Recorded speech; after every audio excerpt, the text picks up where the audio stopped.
Frankie McDonald action figure. Get yours now. What's up, everybody?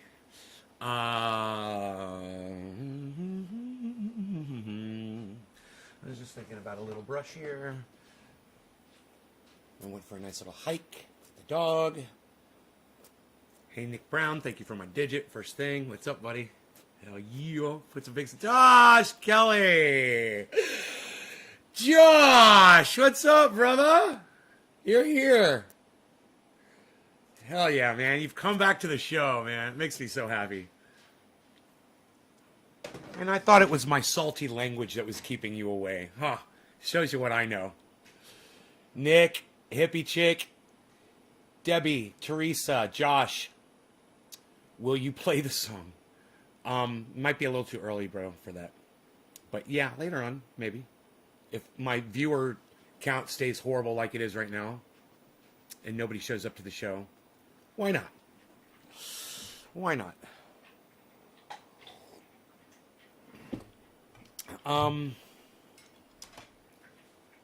Dan, okay, there's more than 6 people here. Okay, I knew it. I was like, there's more than 6 people. I've said hello to more than 6 people.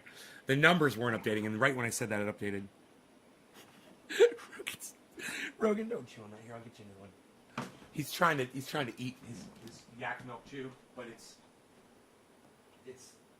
past its expiration, so to speak. I thought I had one sitting right there for him, but I gotta go right here. I'll get you a brand new yak milk chew, bro. All right, brand new.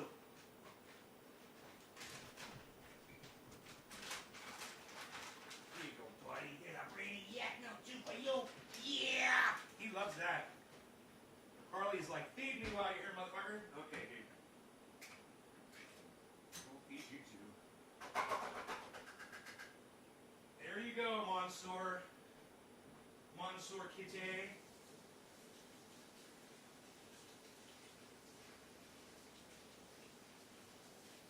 T-minus 10 seconds and counting. What you got, bees?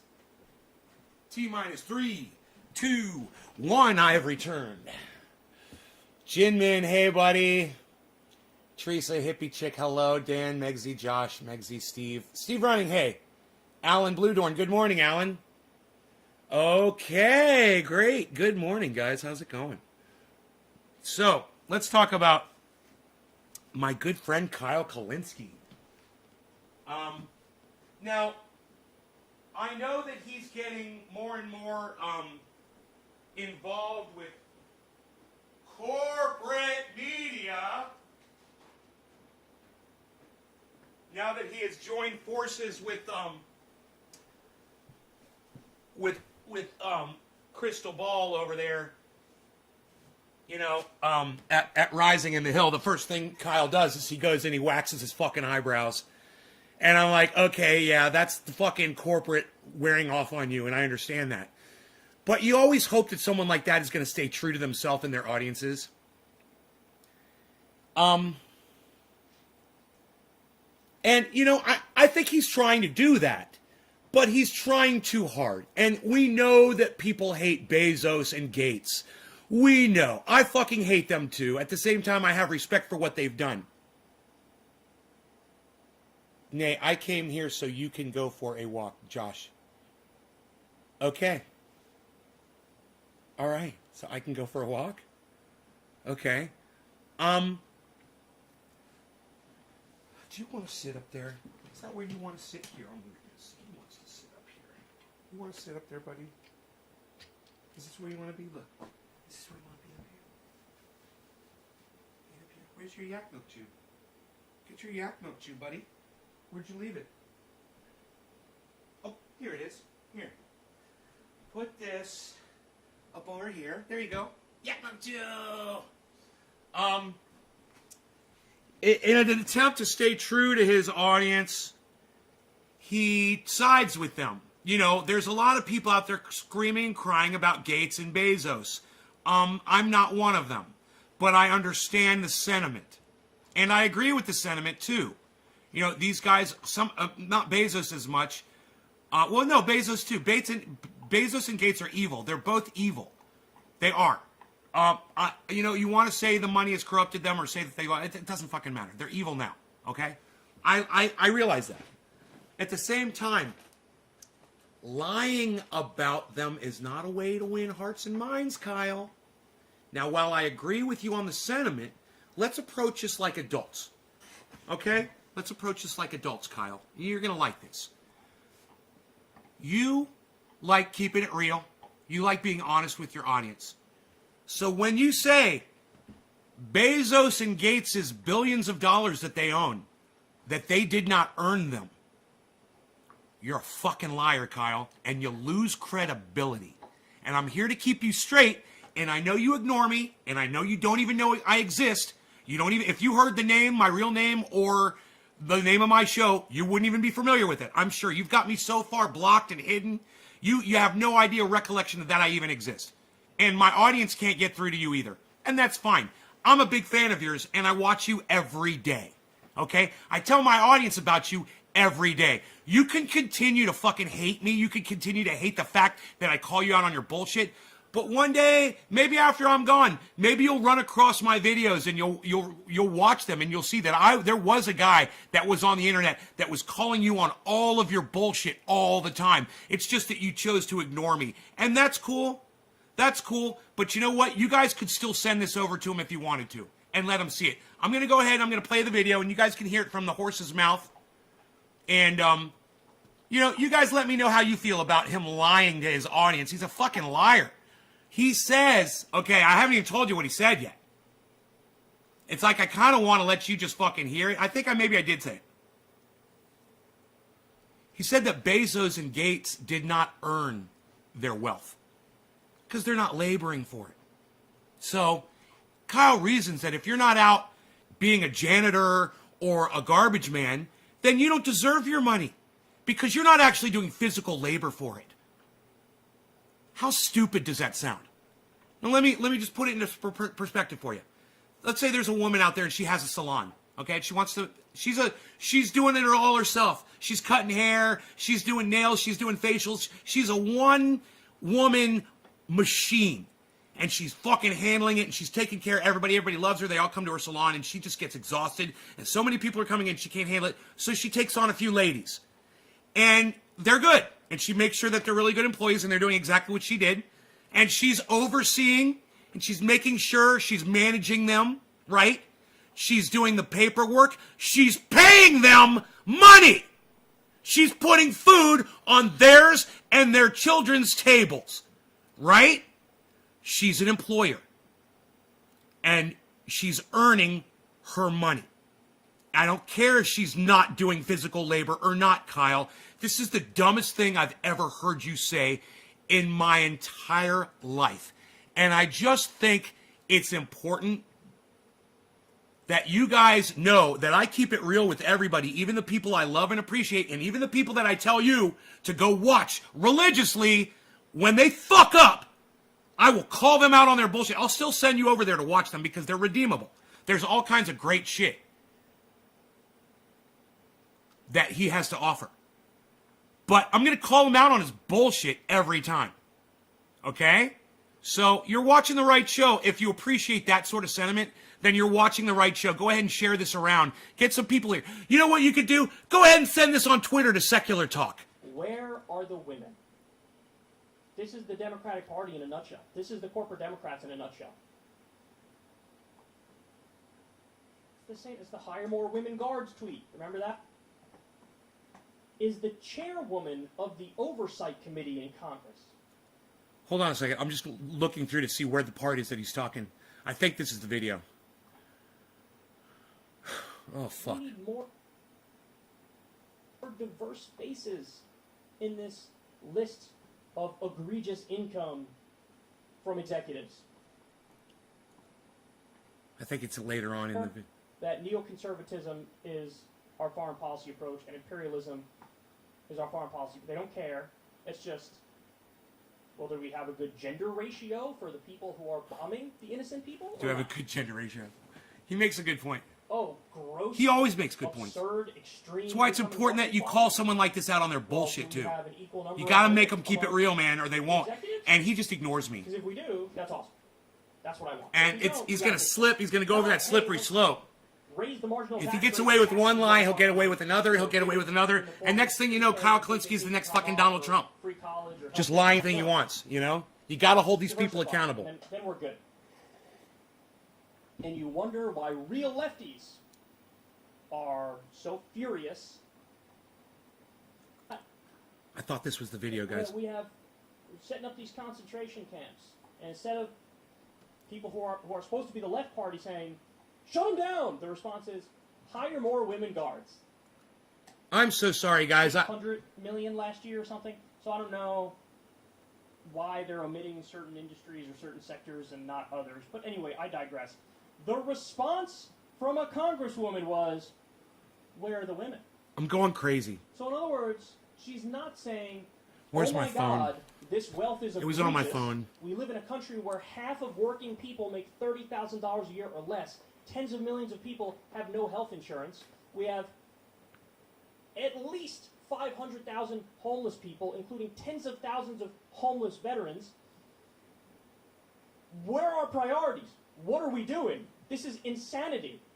This is insanity. How do we have this extreme wealth existing alongside a system where we have... So sorry. You can't move forward. I'm usually much more prepared than this, guys, and I don't know where this fucking video is. It was Kyle Kalinske, and what he said was that Jeff Bezos and Bill Gates did not earn their money. They didn't work for it. And that's a lie. That's bullshit. Of course they fucking worked for it. You know, of course they both did. They earned it. He's talking about the word earn. He's like, that's not what that means. I'm like, yeah, it is exactly what earn means. And I really wish I could find that one section just so you could see it. Because you're burdened by debt. She's not saying this is insane and we need higher taxes on the rich so and fucking better redistributive slow. policies to give people a fair shot and make it more of a meritocracy. Her response is, So slow. no issue with the amount of money they're making, we're the winner. We need more diverse spaces. I think he's smoking the cannabis. From executives. That's her He's argument. having a problem with his thought Ready for the process. devastating fact, which had me floored when I read this the other day. Carolyn B. Maloney is the chairwoman of the Oversight Committee in Congress. I'm so sorry, man. Her response to this chart of the highest paid chief executives last year. Let's run through some of the Watch these videos on an ad blocker thing, and it doesn't record my history. A healthcare company, someone made $200 million. Jesus Christ. T-Mobile, John Legere, $137 million. General Electric, Larry Culp, $73 million. Hilton, Chris Nassetta, $55.87 million. T-Mobile, Mike Siever, $54.91 million. Formula One, Gregory Maffei, $47.12 million. Netflix, Reed Hastings, $43.23 million. Anyway, the list goes on and on. You can see it there. By the way, this isn't even really a totally accurate list. Apparently, the head of Blackstone financial company made like $600 million last year or something. So I don't know why they're omitting certain industries or certain sectors and not others. But anyway, I digress. The response from a congresswoman was, where are the women? So in other words, she's not saying, oh my God, this wealth is egregious. We live in a country where half of working people make $30,000 a year or less. Tens of millions of people have no health insurance. We have at least 500,000 homeless people, including tens of thousands of homeless veterans. Where are our priorities? What are we doing? This is insanity. This is insanity. How do we have this extreme wealth existing alongside a system where we have $1.6 trillion of student loan debt? Where you start off behind the 8 ball and you can't move forward because you're burdened by debt. She's not saying this is insane and we need higher taxes on the rich and better redistributive policies to give people a fair shot and make it more of a meritocracy. Her response is, no issue with the amount of money they're making, we're the winner. We need more diverse spaces in this list of egregious income from executives. That's her argument. All right, you ready for the devastating fact, which had me floored when I read this the other day? Carolyn B. Maloney is the chairwoman of the Oversight Committee in Congress. I don't think this is the one. So let me go to another one. Hold on one second. I think I may have found the video. Fox hosts brain crashes and burns.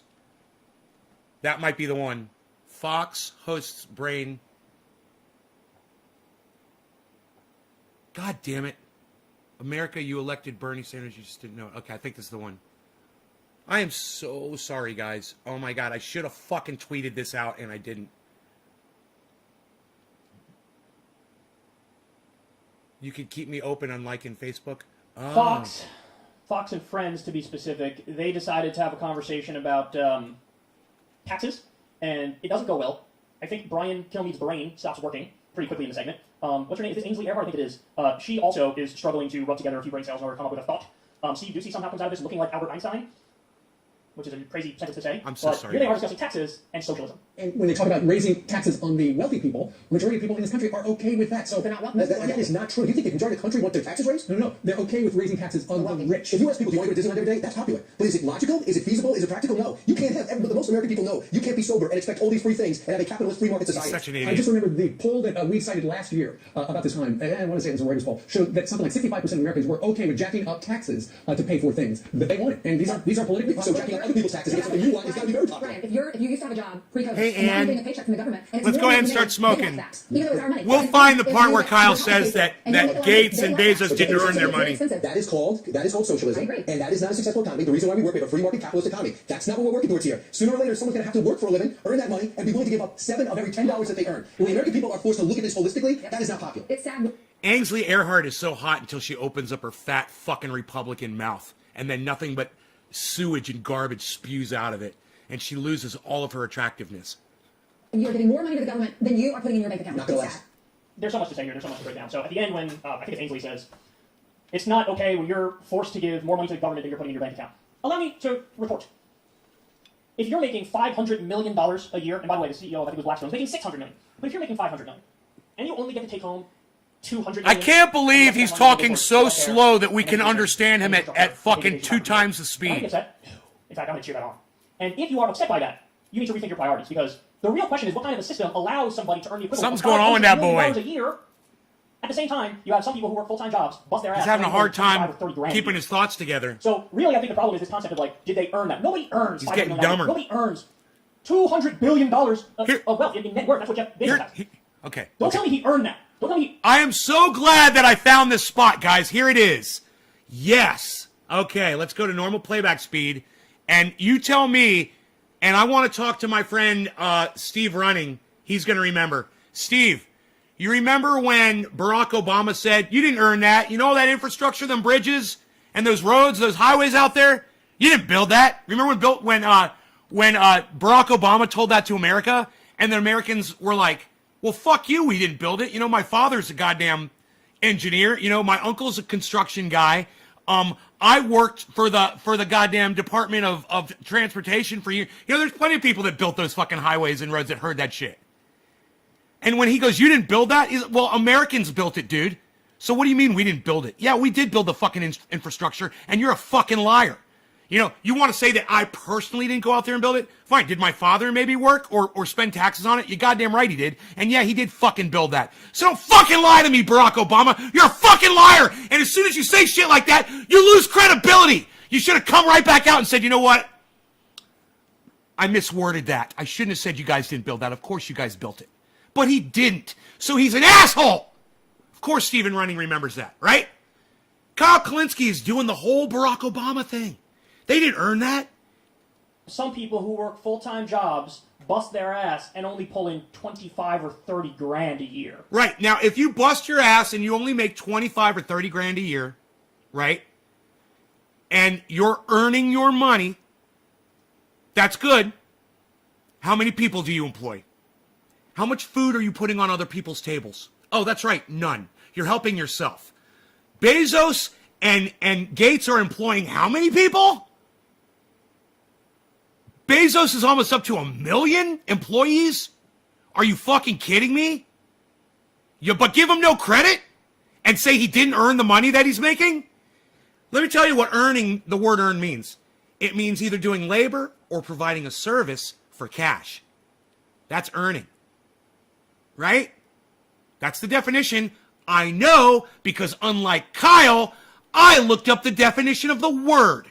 That makes me smarter than Kyle. Because he doesn't understand what earn means. He thinks that you have to do physical labor to make money. Services don't count. So when somebody brings you a pizza, they didn't earn that. He didn't make that pizza, he just brought it to you. That's not work. You know, the guy who manages that pizza company, he didn't earn your money. He's just sitting there in an office, fucking filling out, signing people's paychecks so they can eat. Oh, but he's not earning his keep. Are you fucking kidding me?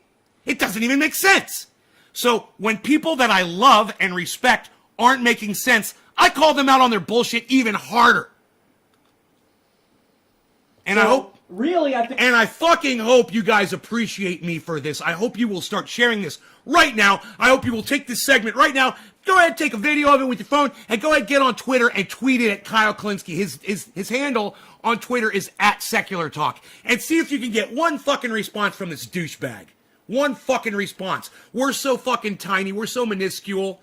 He doesn't even consider us. We're nothing to him. I think the problem is this concept of, like, did they earn that? Nobody earns $500 million a year. Nobody earns $200 billion of wealth in net. Okay, so if they didn't earn it, how'd they get the money, Kyle? Explain that. If they didn't earn the money, did the cash angels come down from heaven and just bring them bags of fucking silver? Is that how they got their money? Since they didn't earn it. Did God command that $200 billion would just fall into the laps of Bill Gates and Jeff Bezos one day, and they didn't earn it, it just came to them? It rained money on them? Is that how they got their money, Kyle? They didn't earn it? They did not provide a service? You're literally using their services right now as you broadcast to me to tell me that they're not earning your fucking money. You're paying for the services that they're giving you while you're broadcasting to me. That doesn't even make sense, Kyle. You're using Microsoft services right now, all over the internet, to beam your signal all over it. That's Bill Gates, motherfucker. He's earning his money. He's just earning it on such a large, gigantic level that it makes your little tiny dick shrivel up even smaller, Kyle. You got a little tiny dick, right? And Jeff Bezos and Bill Gates, they got big dicks, and they intimidate you. So let's just fucking spin lies about them and say they never earned a goddamn penny. That's going to help your cause a lot. That's going to give you a lot of credibility. Everybody's going to come flocking to you now because you're such a truth teller, Kyle. This is called placating. Okay, Google. Placate definition. Here's the definition of placate. Make someone less angry or hostile. My bad. Wrong word. Wrong word. Okay, Google. Kowtow definition. Here's the definition of kowtow. Act in an excessively subservient manner. There we go. He's kowtowing to his audience. He's saying exactly what he knows they want to hear. Do you think that he really believes while he's saying this that Bill Gates and Jeff Bezos didn't earn their billions? Do you really think he believes that? He's a smart guy. You think he knows what the definition of earn is? Yeah, he is. So what's this make him? A fucking liar. And he's kowtowing to his audience. He is saying exactly what he knows they want to hear so that it will make him more popular and that he will get more clicks. And he's becoming the hill. He's becoming rising. He's waxing his eyebrows, guys, because he's becoming a fucking phony, and we're literally watching it happen right before us. Because I study this motherfucker. I study him. I listen to him every fucking day. And I'm watching this transformation happening, and it's happening right now in front of us. And when I say transformation and he's waxing his eyebrows, I don't mean that kind of a transformation. I mean, he's transforming into mainstream media Kyle Klinsky. That's what he's becoming. He's becoming marketable. He's marketing himself. He's getting greedy. And I hope his audience picks up on it. Because this little lie right here, this is just a chink in the armor. This is just it's just a little tiny crack in the windshield from a little pebble. And it's just a little spider crack, and it's in the corner. It's not even blocking your vision. You know it's there? It's nothing. But you'll get another crack, and you'll get another crack, and you get another crack, and it won't take too many before the whole windshield breaks and blinds your fucking face with glass in your eyes. And this is where we're headed with this. This is a slippery, slippery, slippery motherfucking slope. And he's waxing it on, baby. Like he's waxing those eyebrows off. He's waxing up his ass to slide down that fucking slippery slope. And Billy said if the eyebrows are waxed, you might want to check the butthole too. Yeah, he's probably waxing his fucking butthole so he could slide down that slippery slope nice and smooth. Net worth, that's what Jeff Bezos has. Don't tell me he earned that. Don't tell me he earned it. So a lot of the problem here is this misperception, this flawed perception on what's earned and what's not earned. They live under the misimpression, that we already live in a meritocracy. We don't. And so when she says, give more money to the government than you're putting in your own bank account, I honestly say, it depends. It depends how much money you make. It depends what you do. And there are plenty of instances where I think more than half of what you earn should go in the bank. It should go to people's healthcare and jobs and education and infrastructure, so on and so forth. So the real problem is the way we think about this stuff. Okay? I love when Brian Kilmeade just makes it up and says, when people are forced to look at raising taxes on the rich, it's actually not popular. You just made that up. Steve Ducey was correct. Every poll shows it's overwhelmingly popular to raise taxes on the wealthy. He's making good points. And Brian Kilmeade's like, I don't accept that. So when you give people the whole picture and you look at it holistically... See, when I attack Kyle Kalinske, I usually can only attack him on one or two things. He's pretty goddamn good, and that's why I watch him. And you guys should watch him too. And you should listen to everything he fucking says. And when you hear him slipping, you should call him on his bullshit. You know, he's a champion for all of us. And if you don't see that and go and flock to this channel to go watch him every day like I do, then you don't have the vision that I hoped that you had. You know? He's not funny like Jimmy Dore is funny, but he's got his moments. And him and Jimmy Dore are tight, close friends. He's the one responsible for bringing Jimmy Dore onto YouTube. Yeah, I know he looks like Forrest Gump, and I know he waxes his eyebrows, and I know he just told a fucking lie. A big, fat fucking lie. But at the same time, as long as you guys realize the fake news from the real news, you can go over to CNN and get some really good nuggets from CNN. Yeah, CNN, fake news. Yeah, they're fucking fake news. Yeah, they have a narrative. Yeah, they will lie to your fucking face. But when they have a video, right, of some asshole in the goddamn government fucking talking, well, that's not fake news. That's literally what the person said, and you can get a lot of that on CNN. You can get the actual from the horse's mouths, right? Kyle is a great source of news, too. And if he fucks up one time out of 99, I'm okay with that. There's a lot of other people I watch out there that fuck up a lot more often than that, and I still watch them, too. All I'm saying is, Kyle is golden. He's perfect in every way. And when I see a blemish, I gotta go over there and buff it out a little bit. He needs a little buff. And you know what? That's okay. I'm fine with that. You know, I'm sure if you fucking went through my goddamn hypocrisy on this show, you'd find all kinds of shit to attack me on. It's not hypocrisy. This is completely, intentionally lying to your audience so that you will get clicks. Because he knows that people hate Bezos. He knows that people hate Gates. Hey, man, I could do it too, but I'm not going to do that. I'm going to keep it real. And while I'll say they're fucking evil in that, you know, they did a couple evil things, and what Jeff Bezos is doing with the unions is bullshit. What Bill Gates is doing with the vaccines is bullshit.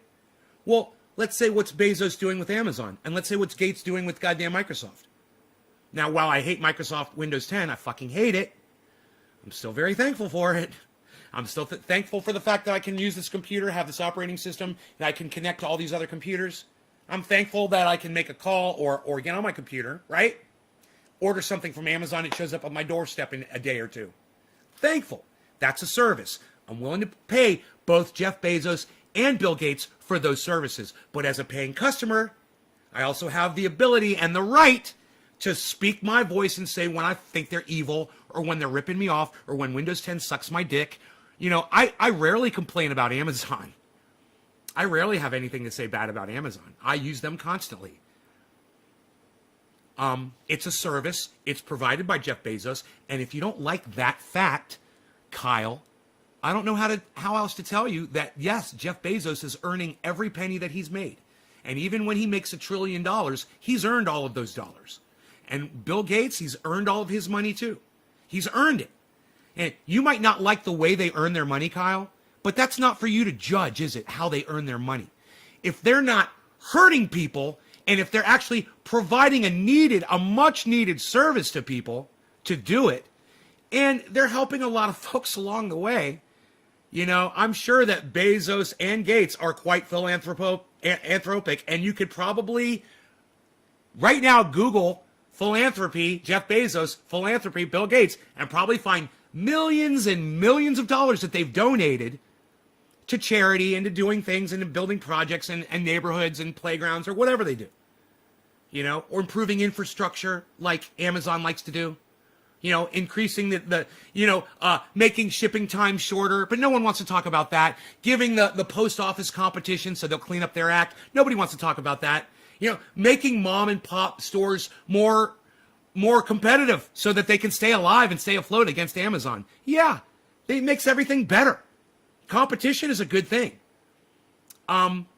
They've earned their money. I think I've stated my point, and I know you might not like it. And if you don't like the facts that I've stated on this live stream, you can suck my dick, because everything that I've said has not been opinion. His shit was some bullshit, stupid opinion that didn't even make sense. I cleared it up with the facts. Yes, they earn their money. Earning means providing a service. Bezos and Gates are providing a service. Oh, and they are providing items as well. You know, a software suite, a computer, fucking, you know, food on your table, whatever. They're providing you goods and services. And you might not want to say that they're doing any labor, but let me ask you this. When my boy, Iceman, yeah, when he's working and he's trying to figure out a big project for somebody and he needs to do work for them, and my boy Iceman, he does industrial type work. And he gets on a computer that's got Bill Gates' operating system on it to do work for a client. Well, then I think that Bill Gates had a hand in the labor that my friend Iceman was doing for a client by using his computer system to map it all out or to use it for his video robots that he uses or drones or anything. Microsoft had a hand in that. I mean, we can go on and on and on defending Bill Gates and Jeff Bezos to just over the fact that, yeah, they earned their money. They fucking earned it. And, for me to say, Kyle, all you do is sit in a fucking booth for 1 hour or 2 hours a day and make little video clips. You're not working. That's not work. You're typing a couple buttons on your computer. You're not doing physical labor, Kyle, but you're making a lot of money. Are you? But you're not earning it, are you? Because you're not working for it. Look, you wear a suit. You wear a fucking suit jacket and a fucking Oxford shirt, bro. How are you going to dig a ditch wearing those kinds of clothes? You fucking lying hypocrite piece of shit. Fucking Kyle, you cuck, cunt, child fucker. You fucking lying piece of shit. But make sure you subscribe to his channel. Really good channel, Secular Talk. You really should subscribe to his channel and support him. Keep your eyes on him and your ears and listen for more bullshit like that.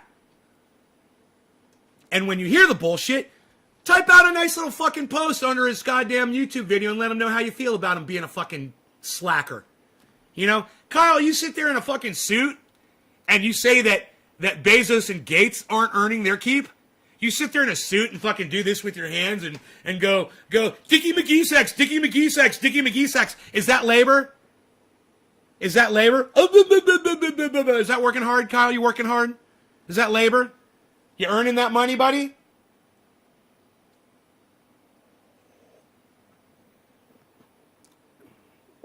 Gin up audience and a little gaslighting. He got scared by algorithms. Right, Steve Running? Right?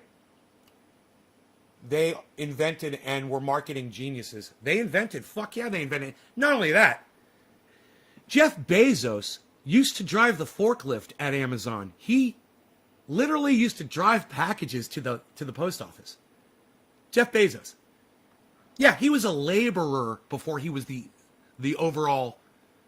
richest man on the planet. He knows labor. And this is gaslighting, man. This is Kyle Kalinski's gaslighting his audience. He's telling lies to win their support. And I think that's what gaslighting is. Okay, Google. Gaslighting definition.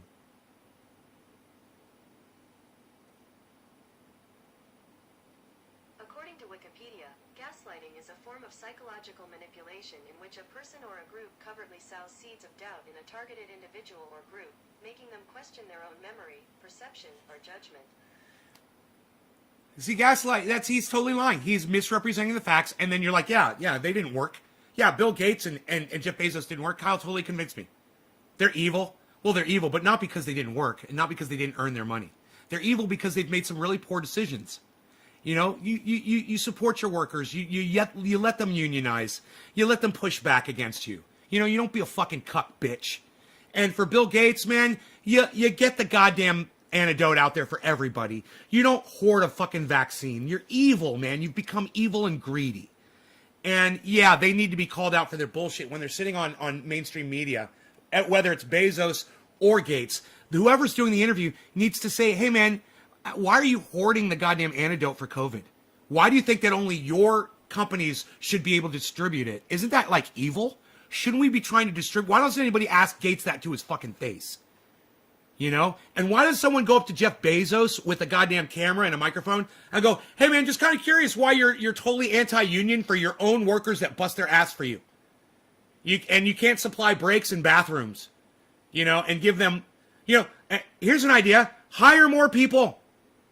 Hire more people. You know, give them breaks. You know, give them more money. What's wrong with you? You know, something like that.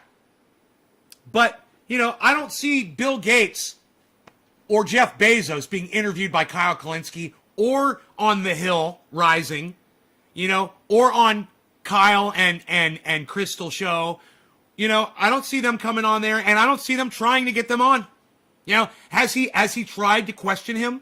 Has he tweeted at Bill Gates? I haven't seen it.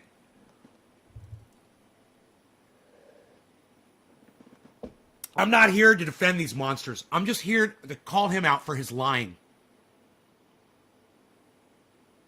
And in lying, he forces me to defend Bill Gates and Jeff Bezos. Because you're a fucking liar, Kyle. That makes you a cuck bitch. That makes you a cunt child fucker. Understand that. You are a child fucker. You're a waxy eyebrowed, Forrest Gump hair wearing fucking child fucker. And the reason why you are is because you force me to have to come on my show instead of saying, hey man, did you guys see the latest fucking secular talk? It's awesome.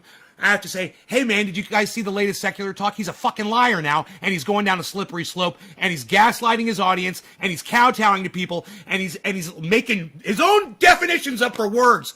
Earn doesn't mean services anymore. Earn no longer means that you provided a service. So all people that do services for people, you're not earning your money. You know, and if you're a business owner, you're not earning your money. You know, if you've got one employee, you're not doing the labor anymore. That should piss you the fuck off. That someone like this is fucking lying now. And waxing his fucking eyebrows. What the fuck, Kyle? Are you guys with me on this? Karen McDonald is. She gave me $5. Karen, thank you. Don't send me any more money. I appreciate that, though. Thank you so much, Karen. You guys do not need to send me money. I love to see it. And if you guys came in here and your pockets were stacked, and especially it was because I told you to get into crypto, and then you got a bunch of crypto cash, and then you want to start dropping a $5 bill every once in a while, and you say, "Nay, you made me so much money. Here's $5." That would be cool, and I wouldn't have a problem with that at all. But I don't want you guys putting yourselves out. Just the share and the digits, all I need, Karen. Okay. Kyle's a liar. Yes, Dusty, Kyle lied. Kyle lied. He fucking lied, and that makes him a fucking liar. You know, every time he calls cannabis weed, he's a fucking liar. He's saying that cannabis has no use. He's saying that cannabis is useless. So he's a fucking liar for saying that too. And he's a racist for using the word marijuana because, I mean, I've told him a million times that it's a racist word. He chooses to not go look up the history behind it.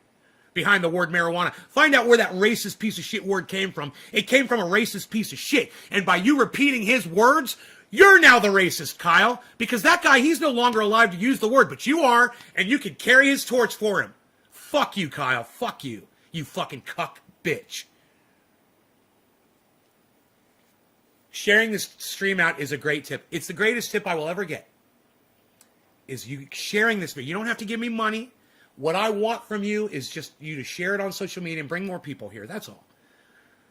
You know, we're just starting here. You know, we just started this podcast, a little tiny podcast, our little corner of the universe, little corner of the interwebs. We just started this recently. We're just getting off the ground here. Look, we've already got 21 people watching us live. I feel like I just started this podcast like 3 days ago, man. God, it's embarrassing. It's so embarrassing. And my mother and sister just sit there with their arms folded and nod and be like, see, we fucking told you. Nobody's fucking gonna watch you because you're an asshole. I know, Mom. You're always right.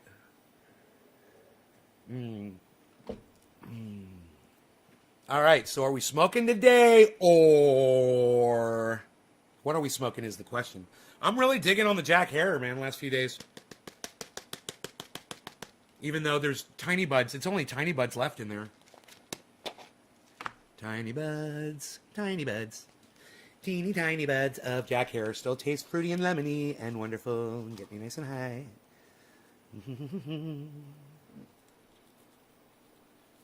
Here's some more news. Ba-da-da-da-da. Ba-da-da-da-da. Ba-da-da-da-da-da. Ba-da-da-da-da. I haven't watched that show in a while.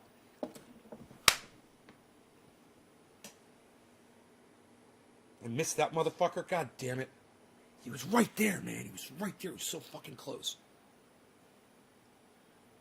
Ba-na-na-na-na-na. Beezle. Did my 5.0 go through? Yeah, Karen, I just thanked you for it. Did you not hear me? I told you not to do it again. See it? See it right there, Karen? Karen McDonald, 5 USD. Don't give me money anymore, but thank you.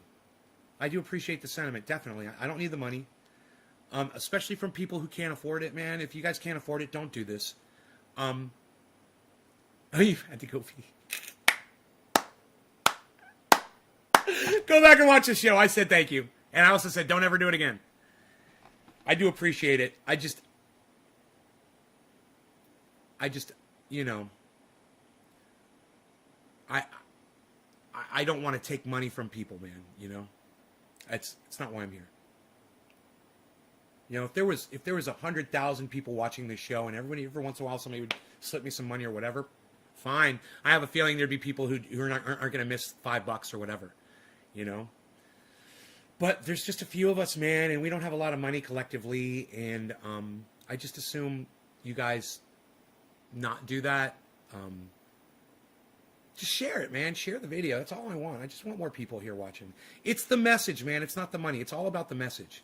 For him, he's already got the platform. He's already got the audience. He's already got the ability to put his message out there. And he's choosing to allow himself to be bought by the narrative. He's selling out, man. Just like Tim Black sold out. Don't sell out, Kyle. Don't sell out, man. In fact, Kyle, I would love it. Hey, let's start a little movement. Let's ask Kyle Kalinske to retract that statement. I'm going to go ahead. I'm going to write a tweet. I'm going to tweet it at Kyle. All right? And I'm going to say, "Hey Kyle, I'll put the link to his video. Let me get the link to his video. Let me find out where in the video he said it. Allows somebody to earn the equivalent of $500 million a year. At the same time, you have some people who work full-time jobs, bust their ass, and only pull in 25 or 30 grand a year. So, really, I think the problem is this concept of, like, did they earn that? Nobody earns $500 million a year. Nobody earns... Okay, it's at 340.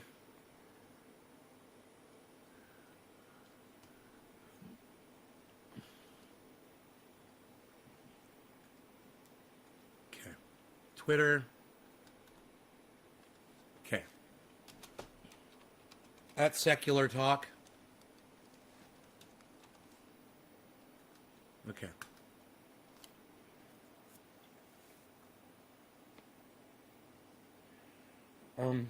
Please retract the false statement you made about earning only referring to actual physical labor. You will lose viewers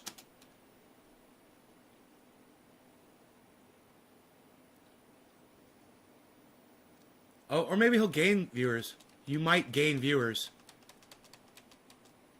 Might gain viewers for kowtowing to them. How do you spell? Oh, kowtowing starts with a K, huh?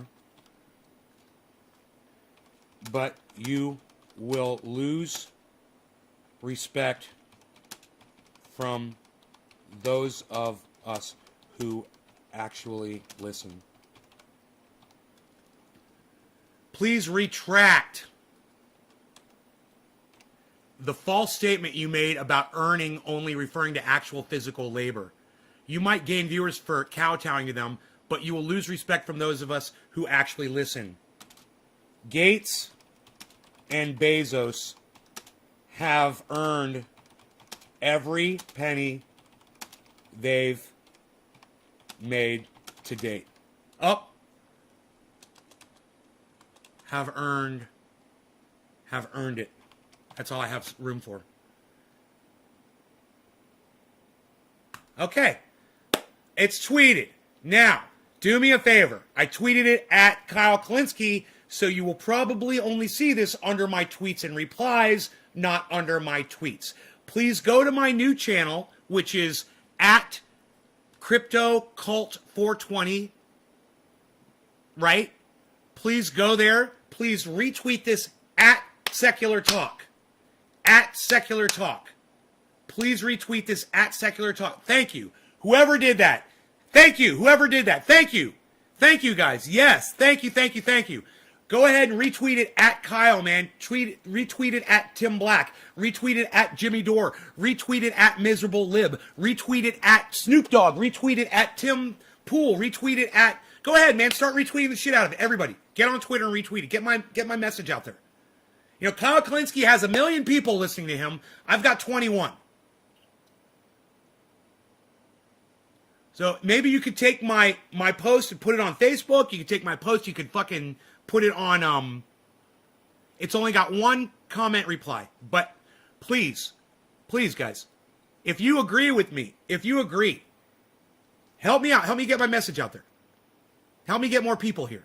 You know, I have a feeling that if people actually see the kinds of things that I say, when I'm making sense, and I'm always punching up. I'm always punching up. He's got 1 million subscribers. I've got 25,000. You know, his subscribers get notified when he puts up content on the internet. You know, maybe 1/100th of my subscribers get notified.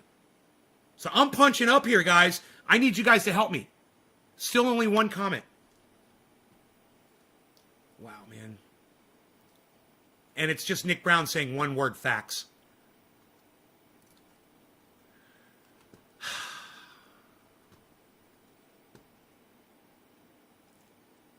Can you put more comments, guys? Can you send it around? Can you retweet it at people for me?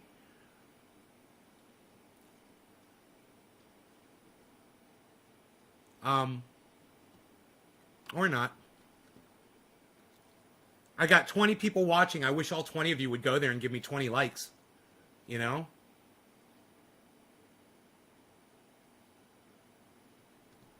I'm going to pin it to my profile. Maybe you'll see it there. There, now it's my pinned comment on my profile. Okay?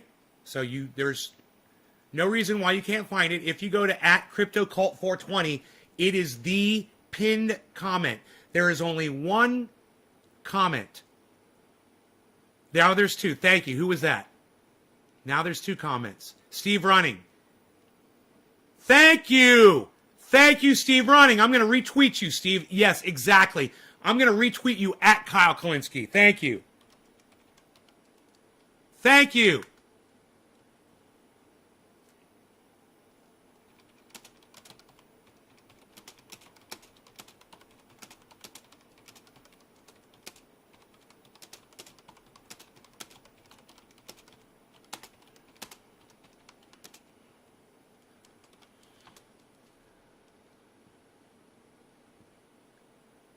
Telling him to stop fucking ignoring me.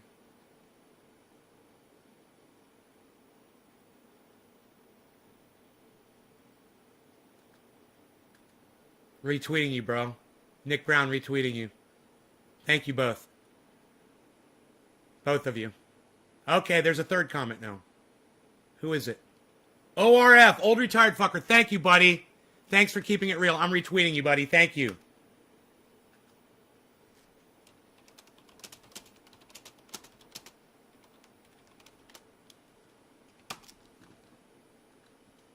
Thank you, guys. Okay.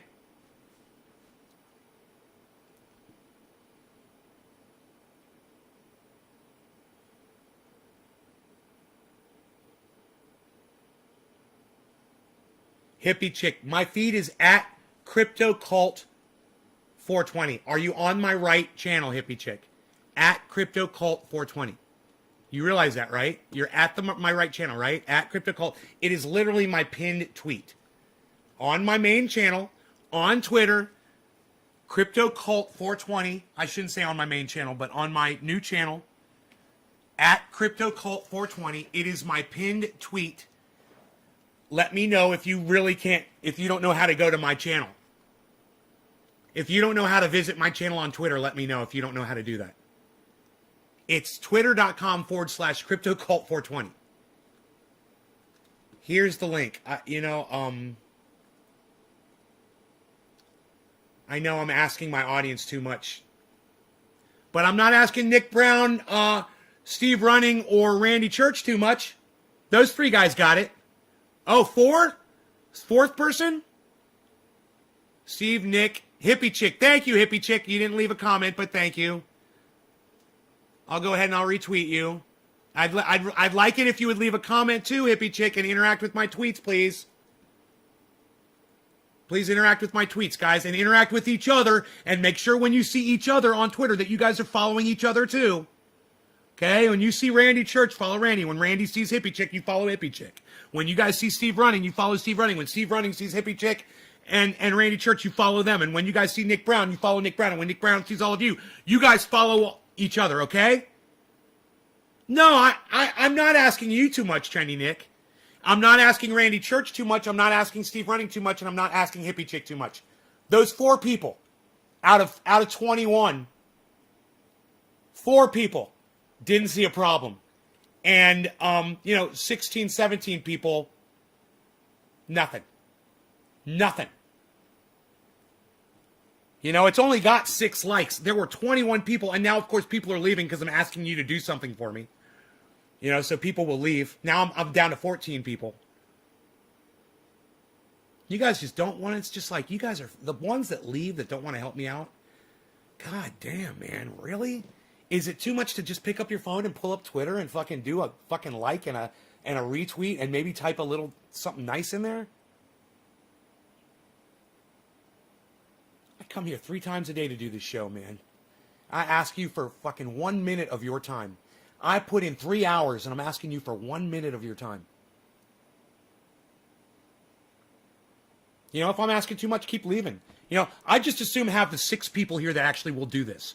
And the rest of you can leave. Right now I'm down to 14. We started at 21. We're down to 14. People are literally just leaving the show. I can't get on my Twitter account. I've forgotten my username. Okay, Joe Cool, no problem. Make a new one. Make a second account, okay? Just go make another account. No, Steve, download Twitter.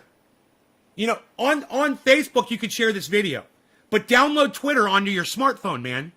So while you're watching this show, you can get on Twitter and you can help me out. Still only 4 comments, man. I bet you it's only 6 retweets, too. No, it's 5.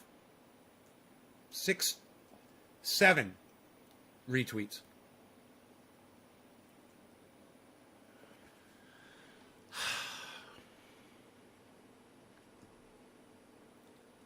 You know, if enough of you retweet this at Kyle Kalinske, he might actually see something that I said for once.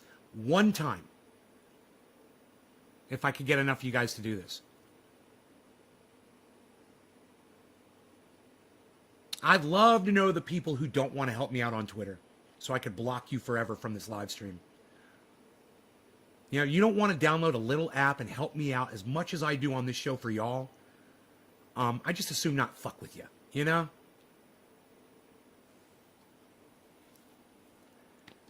So, yeah, I'm a little tense right now. I think I'm going to do a bong rip and take it down a notch. But Nick Brown, goes to you, sir. Thank you for that digit right off the bat, bro. You earned this one. You earned this one. You tweeted at him, Teresa? Really? Am I going to see a comment? Did you leave a comment? Did you leave a comment on my tweet, Teresa? No, you did not. Why is it so hard to ask you to do that? Why is it so hard to get you guys to leave? Hey, Kristen. Oh, God, my fucking stomach just started hurting me. Not good. I feel like it's stress.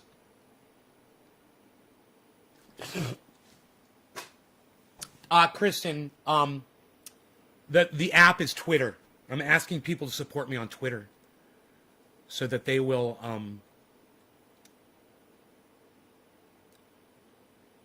yeah, it would be nice, Teresa, if you would leave a comment on my tweet, if you would interact with the people that are leaving comments underneath my tweet, right? Steve Running, Nick Brown, Hippie Chick, and Old Retired Fucker. Those are the only people who actually made a comment on my tweet. Do you understand? I need activity on those tweets, man. I need you guys to interact with them. I mean, liking is okay and retweeting is great, but I need you to leave a comment too. I need you to retweet with a comment.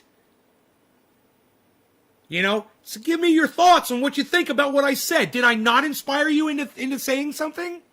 That's the message you give me when you guys don't comment. I'm not inspiring you. You know, Kyle inspired me to do this video this morning. Now I'm trying to inspire you to share this back to him. You know, this will make him and me more popular. This will help both of us out. Okay, you'll be back? Okay, Teresa. Love to see that 4 comments go up to a number 5.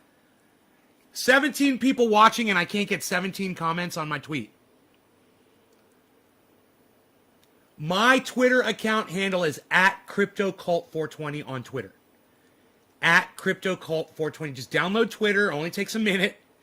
Start up a little thing and then go to the search and type in @CryptoCult420. Find me. Go to my pinned tweet. Like it. Comment. Retweet it. There should literally be 19 comments on there right now. Because there's 19 people watching me on here. I've got 4. I've got 4 comments out of 19 people. Twitter is the only place where I can get in touch with people, man. I need your support there. I need it to at least have the appearance that people are listening to what I'm saying. At least have the appearance that you give a fuck about me. Can you play my game with me? Can you leave me a comment over there on Twitter? Let me know if I'm asking too much, guys. Seriously. Oh, we got a number 5. Who was it? Someone did it. We got a number 5 comment. Who was it? Hippie Chick left another comment. Hippie Chick, you are double awesome. Hippie Chick, thank you. See? Now, Hippie Chick is pulling the slack for all of the rest of you. Because she did it twice. And all of you could do it 5 or 10, 100 times if you wanted to. You could retweet this and retweet it and retweet it at all kinds of people. Over and over and over and over again. Gab, no, I'm not going to meet anybody on Gab. You know, Kyle Kalinske and fucking Jimmy Dore and Graham Elwood and Ron Placone and Arn Raw and Thunderfoot and Simon Dan. None of them are on Gab, Mordit. Okay, they're all on Twitter. So Gab's not better. So you're a fucking liar. All right, Gab's not better. It might be better for you because you're a little douchebag. But me, I'm trying to step it up a little bit. I'm trying to converse with the people that I'm trying to get on my show to interview. And on Gab, I'm not going to get dick. Or as Kyle Klinsky likes to say, Dickie McGee sex. So thanks for the fucking for the advice. You're a dumbass. Go cunt off. Fucking Gab. That's hilarious. No, I'm not asking too much. Download Twitter. I've only got 5 comments on that thing. I'm going to turn off Twitter right now. I'm not going to look at it. Okay, 6. All right, who did that? Who did my 6th? Teresa, thank you. Retweeting it. Thank you, Teresa. There you go. That's how you leave a fucking comment on my tweets. That is how it is done, people. And just let's go back and hear to what Kyle said one more time. Okay, when you're forced to give more money to the government than you're putting in your bank account. Allow me to retort. Go ahead. Go ahead and retort.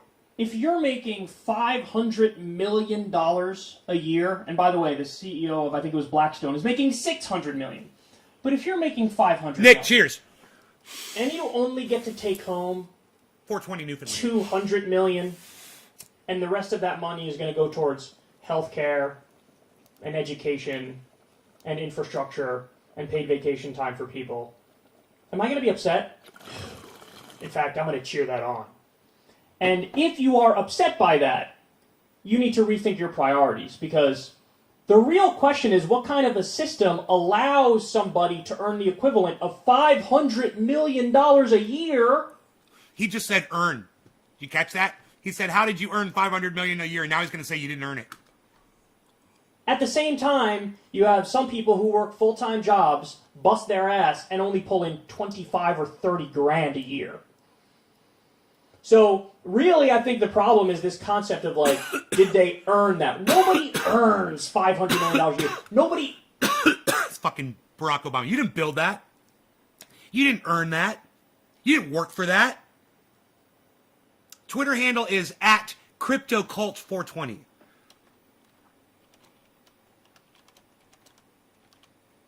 Thank you, Kristen, so much. Thank you, honey. At CryptoCult420. That's me. It'll come up CryptoCulture420, but it's my at is at CryptoCult420. And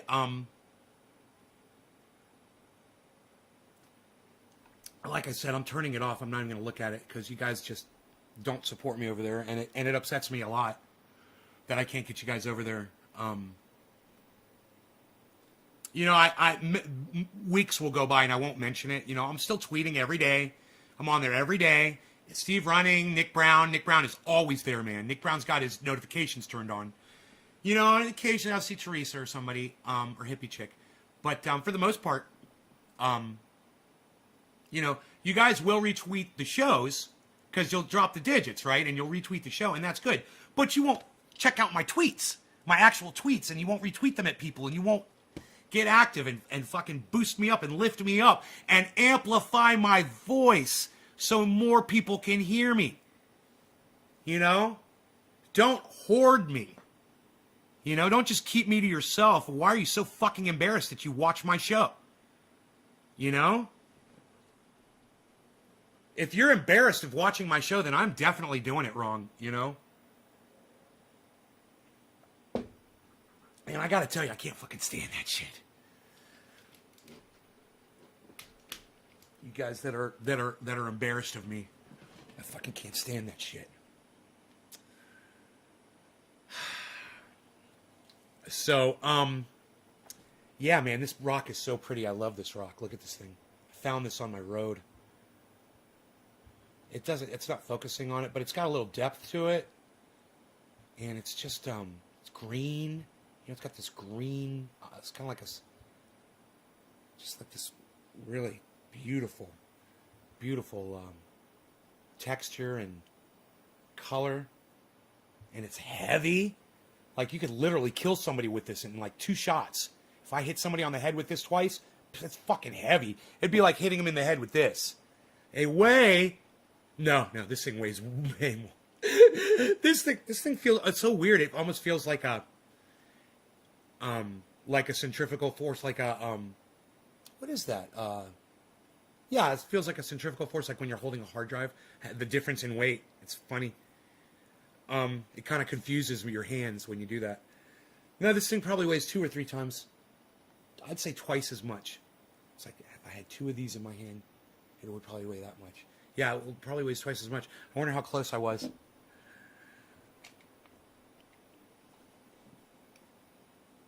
No, that weight would kill somebody a lot faster. You don't have to hit somebody once with this thing.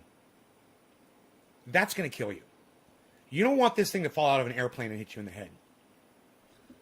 Assault weapon. Yes, this is an assault weapon. So we should limit who can buy these, because it's an assault weapon. You can't be trusted with an assault weapon. I could totally assault you with that weapon. Man, dude, I could just cap you in the knee with it and you'd be crying. Oh my God. The rock is great, isn't it? Can you just believe I found that laying on the road? I was looking for rocks that day. I was like out looking for rocks, and I was like looking around, looking at all the rocks on the road. I looked at this one, and I was like, oh my God. Looks like fucking green obsidian. I don't think it is, but it's just so beautiful, man. I'd have to take some pictures of it so you could really see it. The camera doesn't do it justice. You can't really see the color.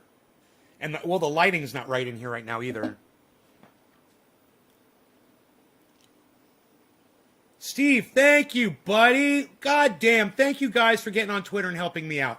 Look, if you guys do that, Kyle Kalinske might actually hear that. He's going to actually hear somebody fucking calling him a liar. And then he's going to have to think about it.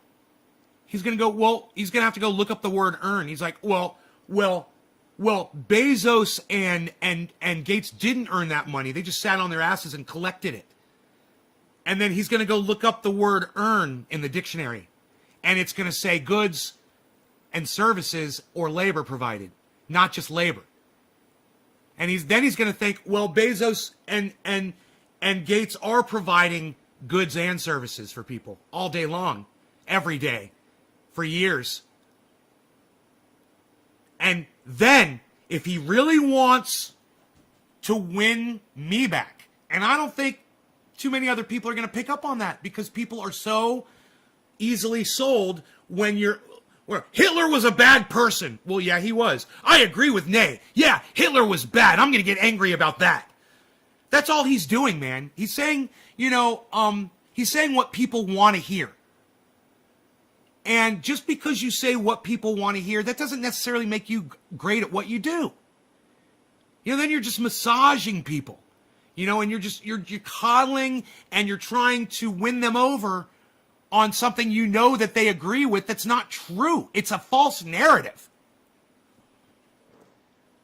And I could totally prove that it's a false narrative. And I think I already did prove it on this live stream. And I hope you guys agree that I proved him wrong on this live stream. And no matter how evil Bezos and Gates are, and yeah, they are evil, and we've already gone over that too, I think I fucking cemented the point in that Kyle's fucking lying to his audience that Bezos and Gates didn't earn their money, no matter how much they're making.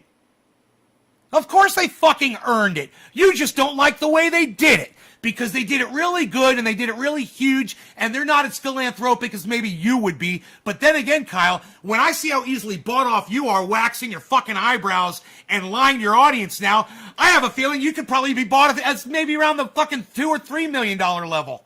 Fuck the goddamn $500 million level. I think you're way cheaper. You're like a cheap hoe. Fucking Kyle Kalinske, cheap hoe. Hood hoe. Turn in some tricks. What? Steve, that is a great question. Is Cash App a safe place to buy Bitcoin? Bro, that's my go-to, man. That is my go-to. Not a financial advisor. But, brother, let me tell you, Cash App is my number one pick for purchasing Bitcoin. Now, the thing that sucks about it is if you have a lot of it, they only let you transfer out $5,000 at a time for a 7-day period. And that's bullshit, because I've been trying to move my Bitcoin out and I still can't. I've been trying to move my Bitcoin off of Cash App into into this little device right here. Right into this. I'm trying to move into this device. Right? My problem is I can only do it $5,000 at a time. So if you're thinking in your brain right now, well, nay, I'm not anywhere near $5,000. I'm just doing, this or that or the other. No problem. Cash App is for you, bro. Cash App is the best. I love it. It's the cheapest fucking Bitcoin you can find on the internet, from what I've known, from what I can find. And if you guys find a cheaper deal on Bitcoin, let me know. Hey, what's up, Trendy Orca? What's up, buddy? I call him Trendy Orca now, too. Isn't that funny? I thought about you when I did that. Just so you know. I think about you when I call him Trendy Orca.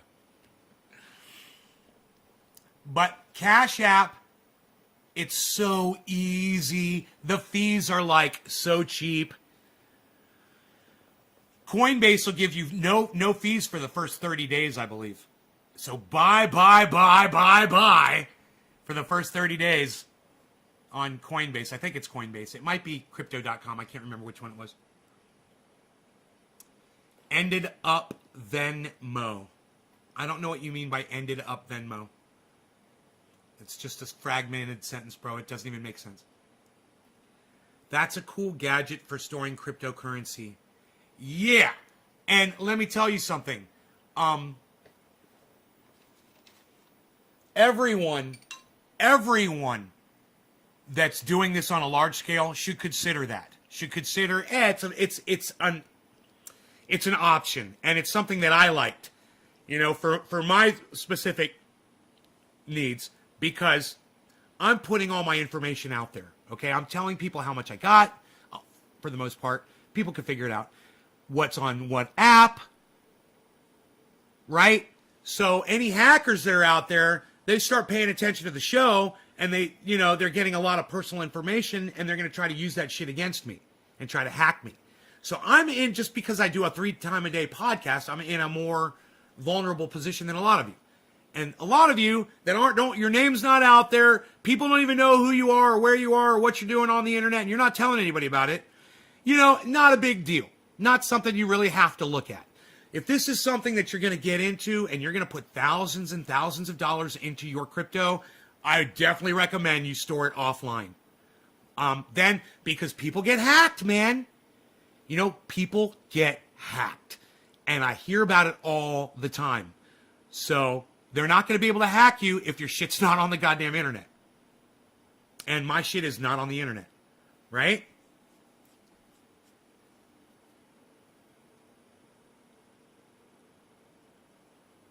Joe Cool, well, you want me to check for you, buddy? Let me see. I'll pull up my phone, man. For me, when I'm doing the show using my computer and stuff, and I want to get on Twitter, it's so easy just to go to my phone and pull up the Twitter app, and then I can interact with the show and use my Twitter here at the same time. That's what I want you all to do. I want you to watch me on a big computer screen, a television screen, on a gaming console, big screen, whatever, and have your phone for tweeting and shit, for sharing on Facebook, for interacting with me in that way. Then you got 2 devices that we're interacting with, Dude, 2 hours ago, I put up this tweet. The definition of weed is a useless plant, the more you know. Look how many likes, retweets, and comments it has, guys. That was 2 hours ago. That's the kind of support y'all give me. That's the kind of support I get from my audience. 0 likes, 0 retweets, 0 comments on one of the best tweets you will see all day. That's one of the best tweets you'll see all day. And you guys...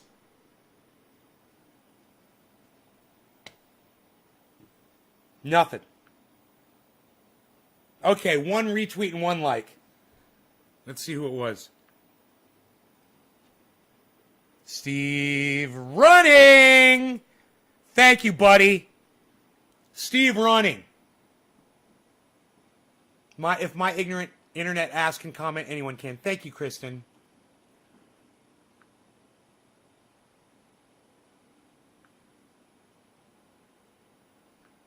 Fiduciary responsibility.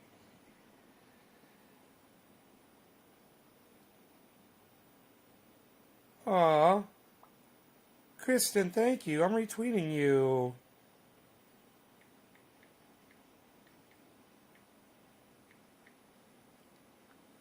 Thank you, Kristen. That was sweet. On Twitter. Thank you. It's so nice to see you there.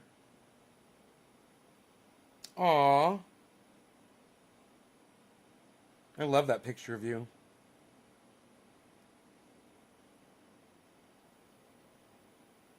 Riley. Thank you, Riley. Really, Riley?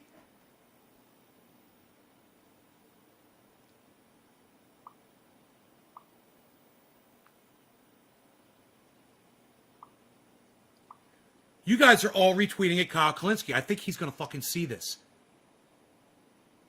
I think he's going to see it because there's a lot. You guys are. There's a lot of you. I'm retweeting you. I'm retweeting your retweets.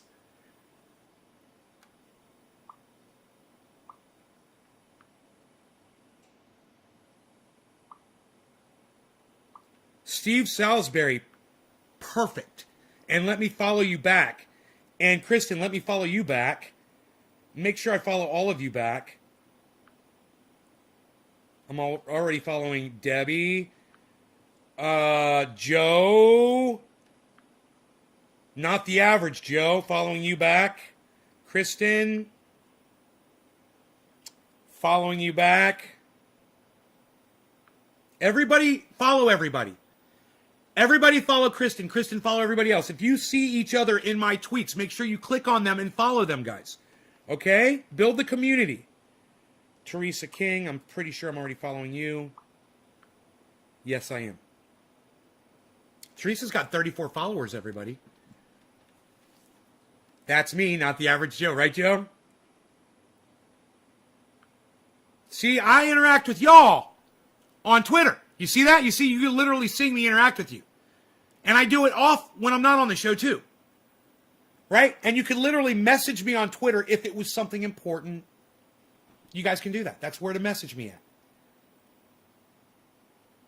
Don't message me bullshit and never message me conspiracy videos. Ever. Never message me conspiracy videos. Don't do it. All right? Just don't do it. I love you. I love you. That doesn't mean that you can send me conspiracy videos on Twitter. Okay?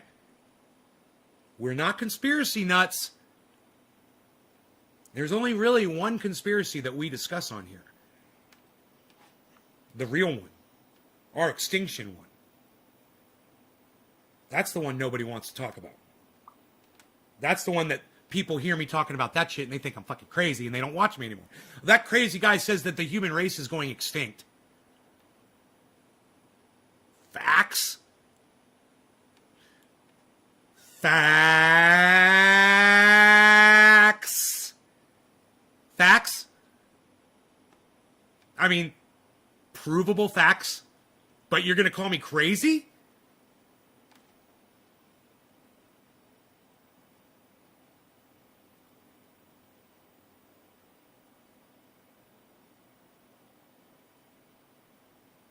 I wonder if Google knows.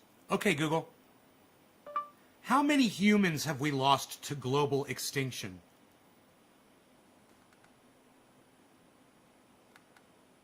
I'm always stumping Google with my crazy fucking questions. And it's like, does not compute. Fucking smoke porn. Results from the web. Are we heading for a 6th mass extinction? Are we in the midst of another one? Many have warned, one driven by humans, similarly of velocity and mass extinction. Okay, humans are driving 1 million species to extinction. Lost a species. This is from 2019, guys. This is from 2019. You know, we've been still so busy with fucking COVID and Trump that we just kind of forgot that climate change was killing us. You know, that we're going extinct. This is from biologicaldiversity.org. I don't know who they are. But they do say this. Our planet now faces a global extinction crisis never witnessed by humankind. Wildlife and plants have inspired our histories, mythologies, languages, and how we... Okay, I don't know what that's all about. The world lost 2/3 of its wildlife in 50 years. Yeah, it might be something to look at. Yay. You remember how I told you to fucking just have a think? What's up, buddy? You've owned animals that are now extinct? What animal did you own that's extinct now, bro? That's so sad. That's so fucking sad, man. My God. Just have a think on YouTube, guys. Do you know how I've told you for the last year or so that he's like a big fracking proponent? He's always like, oh, this kind of energy is going to save us, and this kind of, oh, and we're doing this technology, and he's like the biggest cheerleader for fucking big tech technology that's supposedly going to change the planet, save the planet, and do all this shit. And I'm like, bro, are you looking at climate change at all? Because, like, we're going extinct. And I bet you got kids, and I bet you got grandkids, and you don't want to admit it. Well, guess what? Fucking A. If fucking just have a think douchebag finally is starting to catch on. Finally! He finally put up an upload, and when I saw it, I was like, ha!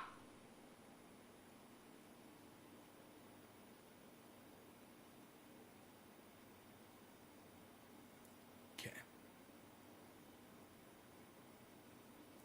I don't see it coming up. That's okay.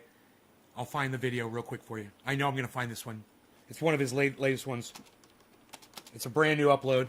I left a message on it. I was like, I said something really nasty to him. Here it is. Climate and ecological emergency. Can you really make a difference? Dude, this guy is so fucking... He's been so bullshit. Things like ethnicity, gender. He's been so bullshit for so long. I hate his little calm disposition. I fucking hate it. You know, no emotion. I just talk like this and I keep looking at... I look away and then I look back at you. I look away. It's for effect. I fucking hate that shit. But he puts up some good uploads, so I subscribe to him and I watch him all the time. But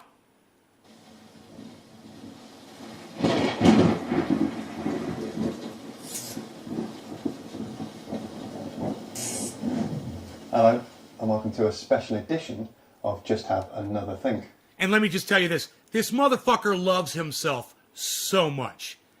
Loves the way he talks, loves the way he sounds, thinks that he is just, he exudes, he oozes out this his own shit don't stink fucking sentiment so hardcore it all you can almost smell it coming off the monitor. He's just a gross human being. In October 2017, he's vulgar. This research article Fucking hate him. published by a team of ecology and entomology experts from Germany, the Netherlands, Listen and to how the UK. from Germany, the UK. It reported the findings of a 27-year field study of European insect diversity. So matter of fact. And it said this. It said this. The mankind's going fucking extinct!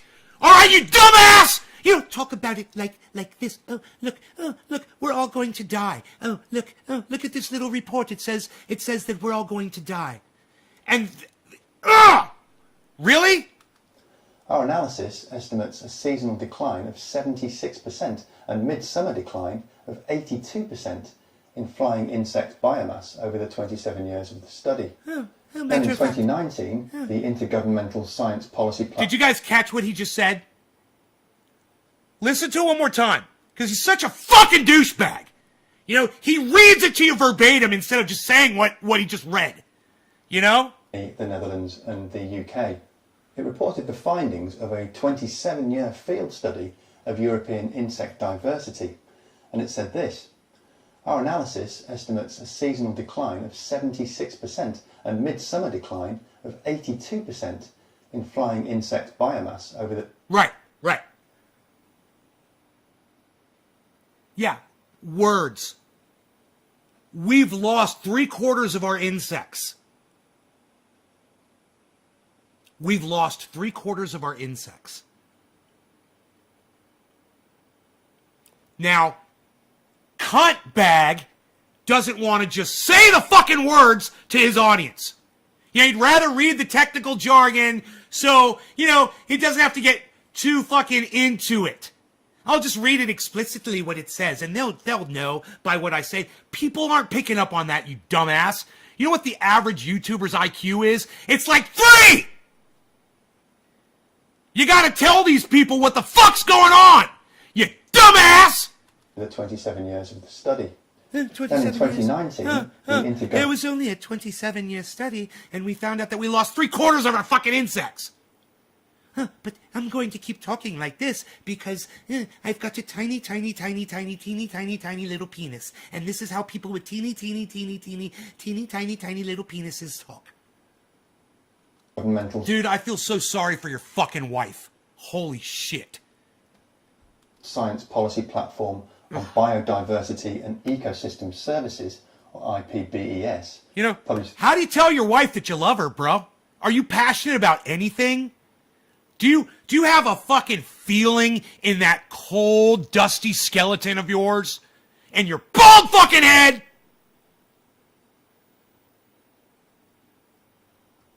Their global assessment report.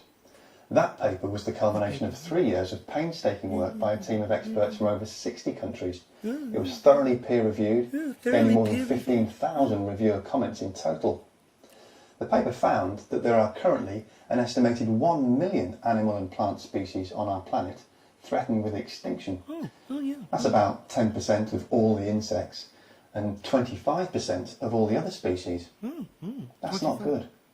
Species have been going extinct since the dawn of time, of course. That's his fucking catchphrase, man. That's how he gets your fucking attention. That's how he pulls you in. Let's go back to that, okay? Now, let me tell you something. That's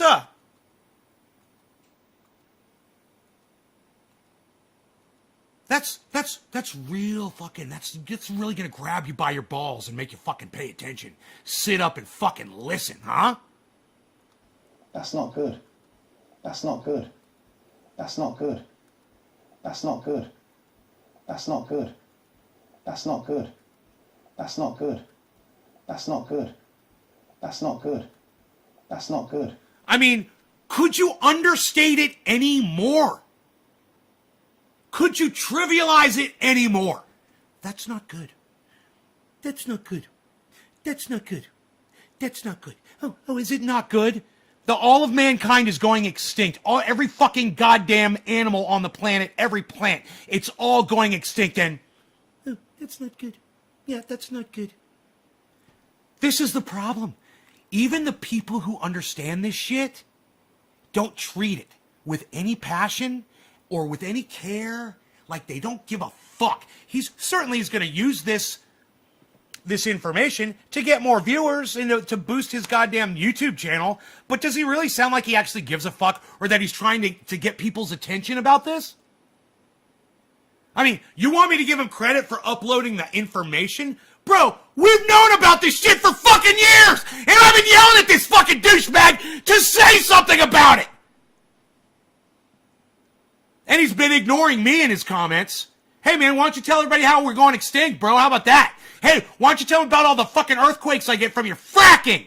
You douchebag! Species have been going extinct since the dawn of time, of course. That's a completely normal part of Earth's evolutionary process. But the rate of extinctions we're witnessing now is unprecedented in human history. Now, you might be thinking human history. is unprecedented in human history. Oh, it's unprecedented. Is unprecedented in human history. Oh, it's unprecedented. Is unprecedented in human history. Is unprecedented in human history.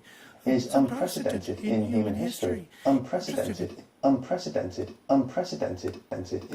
in rate of extinctions we're witnessing Earth's evolutionary process.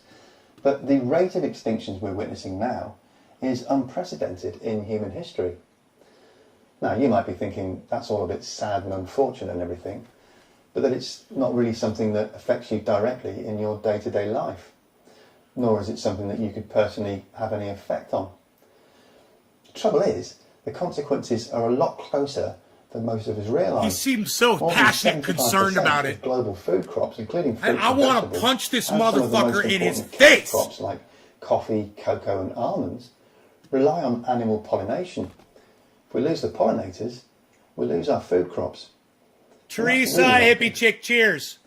The species that we share the planet with and the natural processes that they drive. He's not turtling enough. Sustain air quality, fresh water, and healthy soil. Now I know you said that with sarcasm, four-name guy, because he is fucking king of the turtle. He is Yertle the turtle, bro. He is the turtle. He's the turtle king. And they regulate the climate. That was a good one. The ecosystem He's not turtly enough. Soils capture about 60% Cheers to that. of human carbon emissions. Hey, happy 420, ladies. Going up into the atmosphere. But as this December 2020 European Union study points out, we humans are now changing that climate and those ecosystems far faster than they can keep up with. That report said this: deforestation and the shift of natural areas to human-dominated areas result in large-scale loss or degradation and fragmentation. I got a gas bubble. I can't habitats smoke. and wildlife populations. It's killing me. The increasing human encroachment I got a bubble. in fragmented natural areas, including I got a bubble in livestock my grazing, goddams. promoted Right higher here. contact rates Feels like somebody stabbed me with a knife while I'm trying to hit this. vectors with domesticated Okay, here we go. animals Let's try it and again. humans. As part of the 2015 Paris Agreement, governments around the world all pledged to put in place nationally determined contributions, or NDCs, towards keeping the mean global atmospheric temperature to well below 2 degrees Celsius above pre-industrial levels, with a more ambitious target of 1.5 degrees Celsius. That ain't gonna do shit. That ain't gonna do shit. Shut the fuck up, dumbass. Those pledges were updated in 2020, but they still put the world on track for about 2.6 degrees Celsius of warming, with about a 66% chance of limiting warming to 2.8 degrees. Some way off where they need to be. And the world is some way off even meeting those targets. He's such an According to this asshole. very recent Oh, some analysis way by off. the Climate Action It's somewhat Tracker, a in the little. absence of policies, global warming is expected to reach 4.1 to 4.8 degrees above degrees. pre-industrial levels by the end of the century. End of the century. That means our kids and grandkids will face those changes within their lifetime. 5 degrees Celsius of warming was enough to pull the planet out of the last glacial period 12,000 years ago. And it'll certainly be enough to completely wreck our global food systems and make large parts of the planet uninhabitable for human beings. And that's really, really not good. Metaphorically speaking... Oh, he stepped it up! He stepped it up! And that's really, really not good. Oh, I'm listening now. And that's really, really not good. No, it's not. And that's really, really not good. Oh, every goddamn creature on the planet dying. That's really, really not good. That's really, really not good. And that's really, really not good. I mean, the double really, man. He's really stepping it up. Do you guys see why he's an asshole now? And I'm not crazy?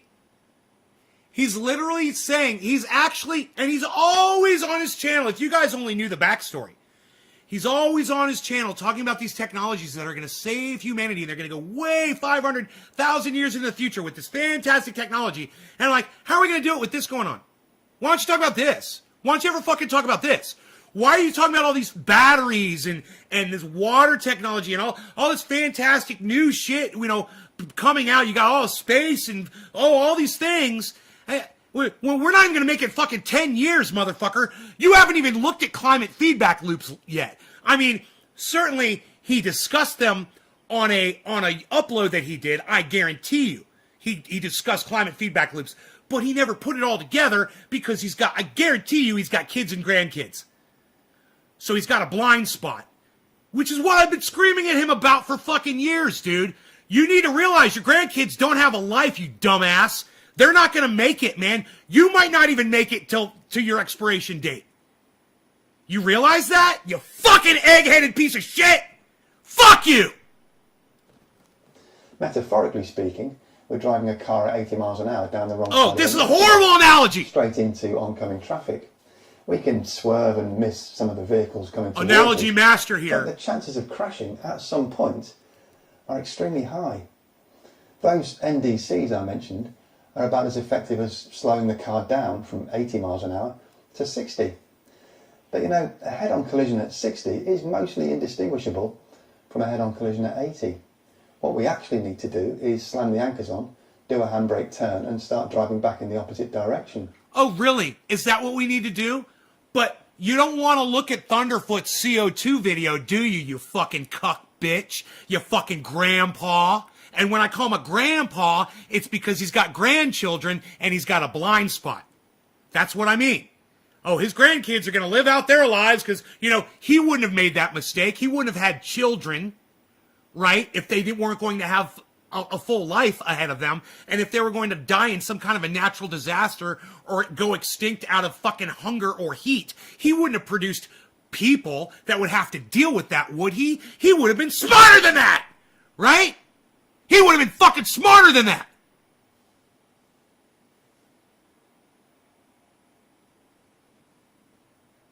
But I digress, because I don't know if he's married. I don't know if he's got kids. I don't know if he's got grandkids. I'm assuming these things because he just seems to go along with the flow of everything. And, you know, having a wife and kids and the whole married life and all that shit and raising them and putting them through school and all that. That's what society deems to do. And he's an indoctrinate. This is a fucking indoctrinate, 100%. I got to remember that, metaphorically speaking. I got to remember that, Jay Hill, and add that to when I'm talking. It's perfect. I should write it down.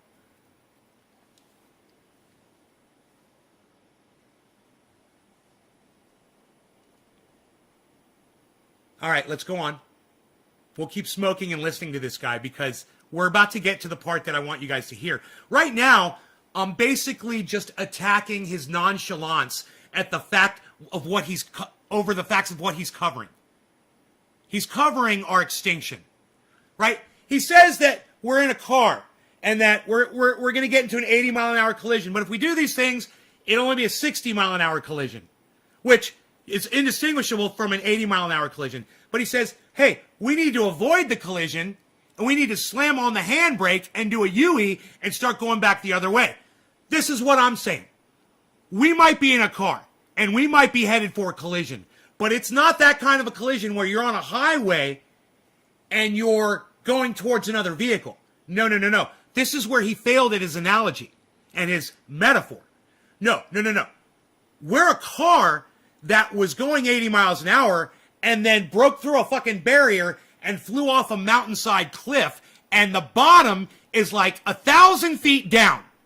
And we're flying downwards towards that, and that's the analogy. There's no fucking handbrake, you dumbass. You know, he would like to say, and every video that he's ever put up until this day has always been like, there's a fucking handbrake, and here it is. Here's the new battery that's going to change technology. Here's the solar blockers that are going to block the sun. Here's the CO2 eating thing. Here's the plastic eating thing. Here's the thing that's going to plant more trees. And here's the thing that's going to stop using oil. And here's the thing that's going to make fracking for everybody. Everybody's going to be fracking under their homes. And everybody's going to be harvesting fucking energy out of the ground. And we're all going to do this. And we're all going to do that. And I'm like, we're all going to be fucking dead. None of that matters, bro.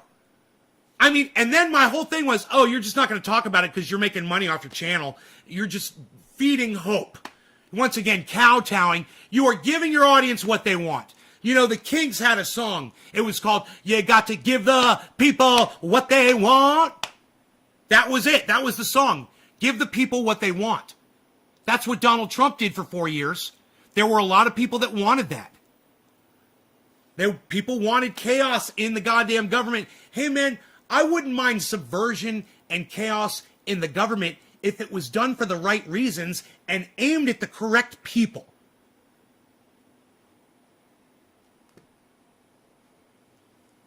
You know, I say this about the Capitol riot. If they were there for the right reasons, I would have fucking supported it.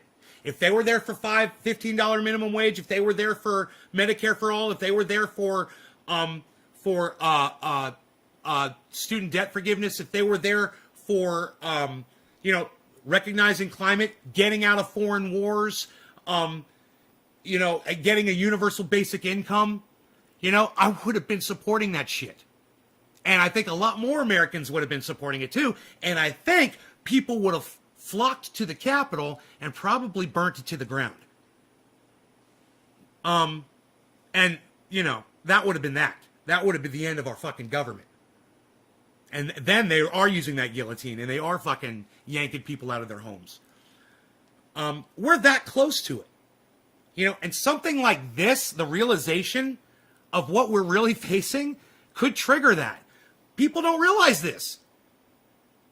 But this message, now that this fucking cuck bitch is talking about it, it's going mainstream, man. And when someone like this is talking about it, and he's got, I don't know, let's see, he's got 26,000 views. That's a nice start on this video that he just put up yesterday, 2 days ago.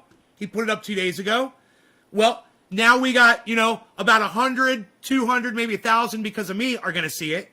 Add that on there. And maybe one of you guys will share this video. His video. Go share his video to everybody you know. Go on YouTube. Go find that fucking video. Here, I'll give you the link to it.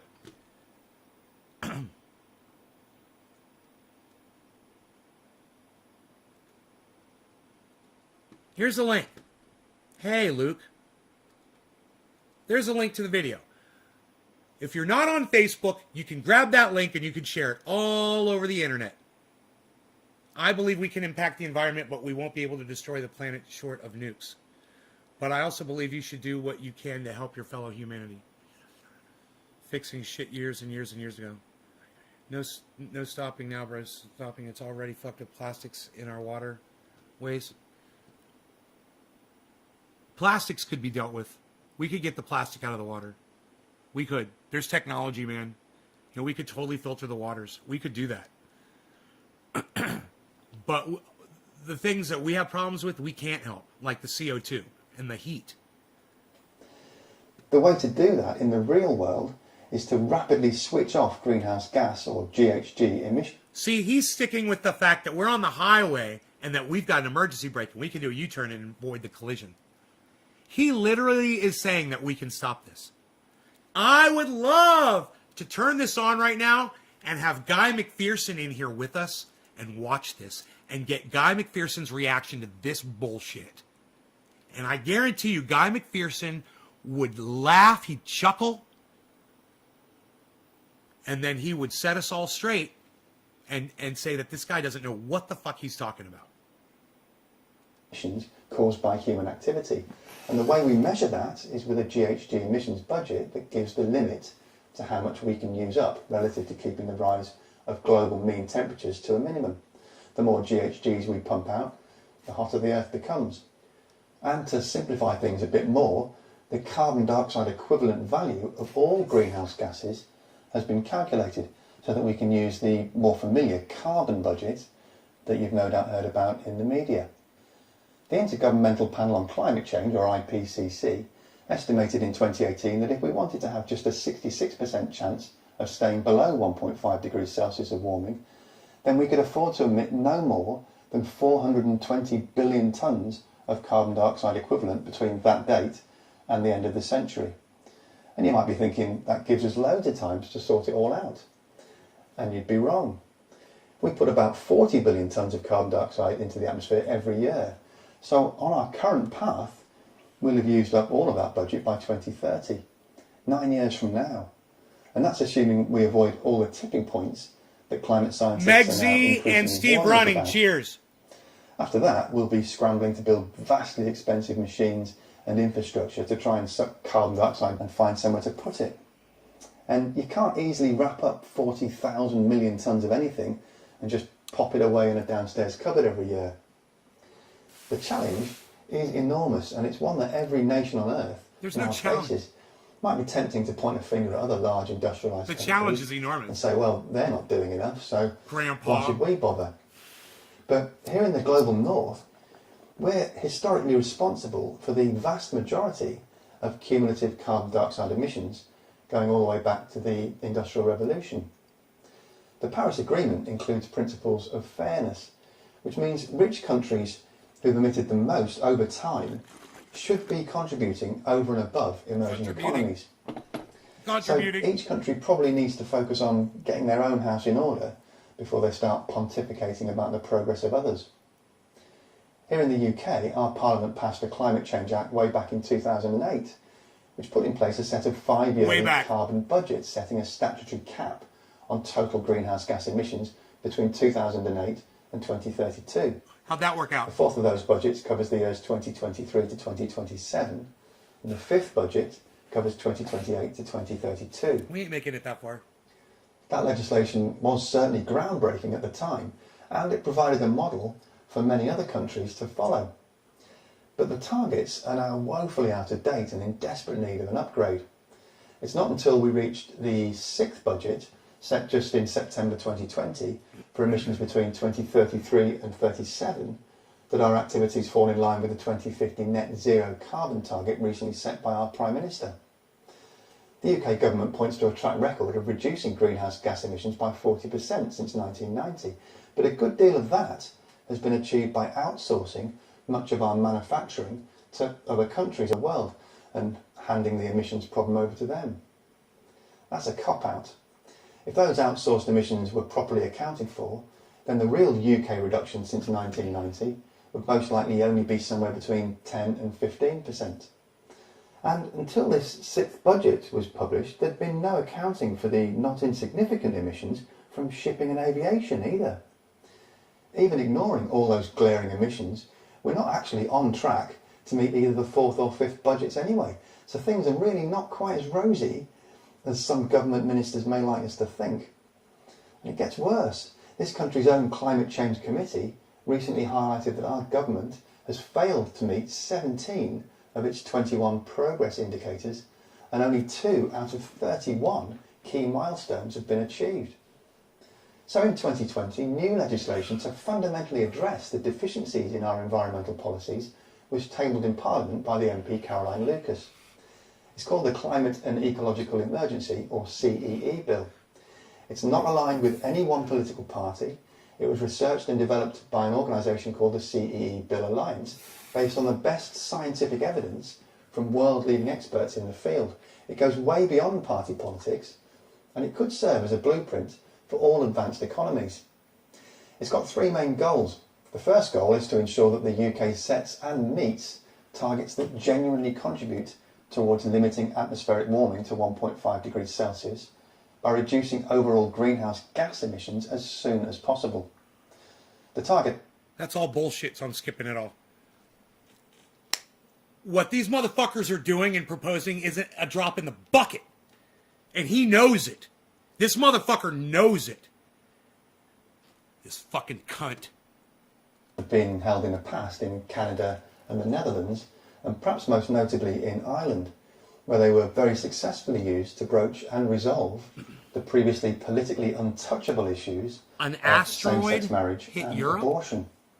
In 2019, Let me look France that held up a in Google, Citizens' bro. Convention on Climate to come up with measures that will enable that country to reduce its greenhouse gas emissions by at least 40% by 2030.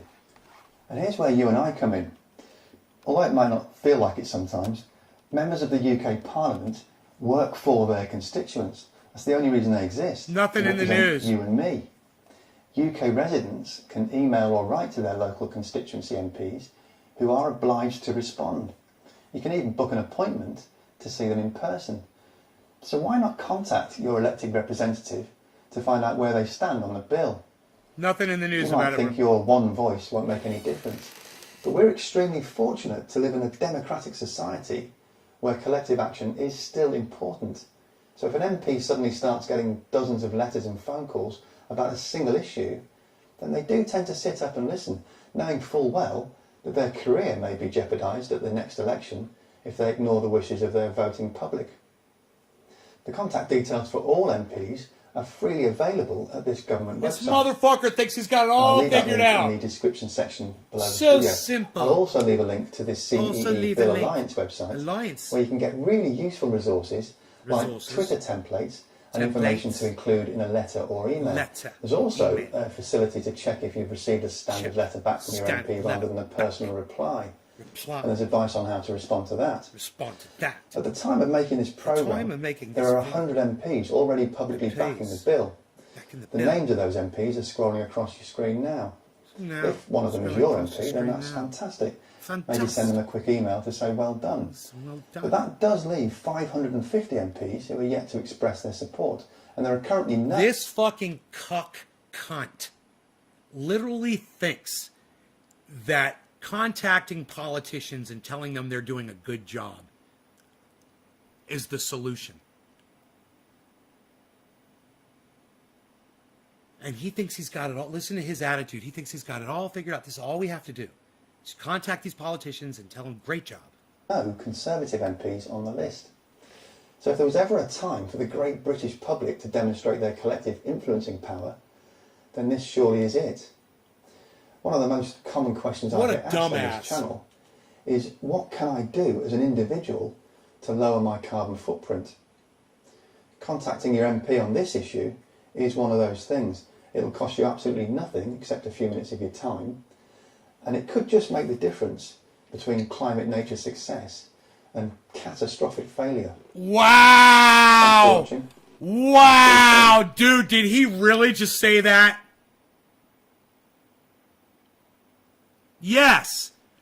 You contacting your MP and asking what you can do to reduce your carbon footprint will stop our extinction. If you don't think that's fucking psychotic,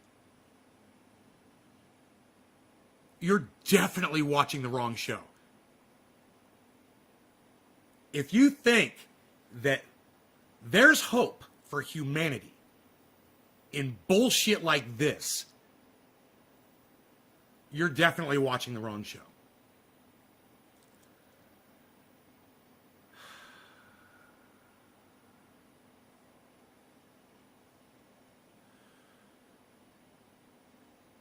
Hey, Trini Orca, do me a favor. You know nothing about climate change. Do not engage me on my show about climate change. You don't know it, all right? So don't fucking talk to me about Earth cycles, and don't talk to me about they use global warming. Just don't do that shit, all right? It's not like this is a subject that you can pontificate on, and you're acting like you can. Please. You sound like fucking Donald Trump. Oh, the earth warms and it cools and it warms and it cools. You sound like fucking Donald Trump right now, bro. Another idiot who knows nothing about climate. But he's the president of the United States, so he's gonna pontificate about it.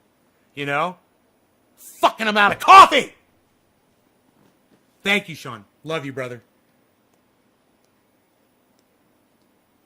Yeah, I know my audience really well. But if there's one thing I know more than my audience, it's fucking climate change, because I pay attention to people who talk about it. I pay attention to doctors and professors and scientists, literally people like this, all kinds of people. I get my information from all over the fucking internet all the time. We're fucked. And the fact that this cuck bitch is even mentioning it is massive proof, because he doesn't like to talk about negative shit on his channel. He likes to hide the fucking the sausage being made, so to speak. He loves to talk about fracking, but he doesn't like to talk too much about the earthquakes or people like me that have to deal with them. I think someone put goddamn lava in my coffee, bro. I think I'm drinking straight fire out of the earth's crust this morning. Michael Goldsmith, what's up? Good question. What kind of coffee are you drinking? I'm drinking Pete's French roast. Love it. Fucking love it. With international creamer. It's vanilla ice cream, vanilla creamer or something like that. Creamer. It's really fucking good with whipped cream. I'll put all of your butter with some whipped cream. I love my trendy orca. I love my trendy orca.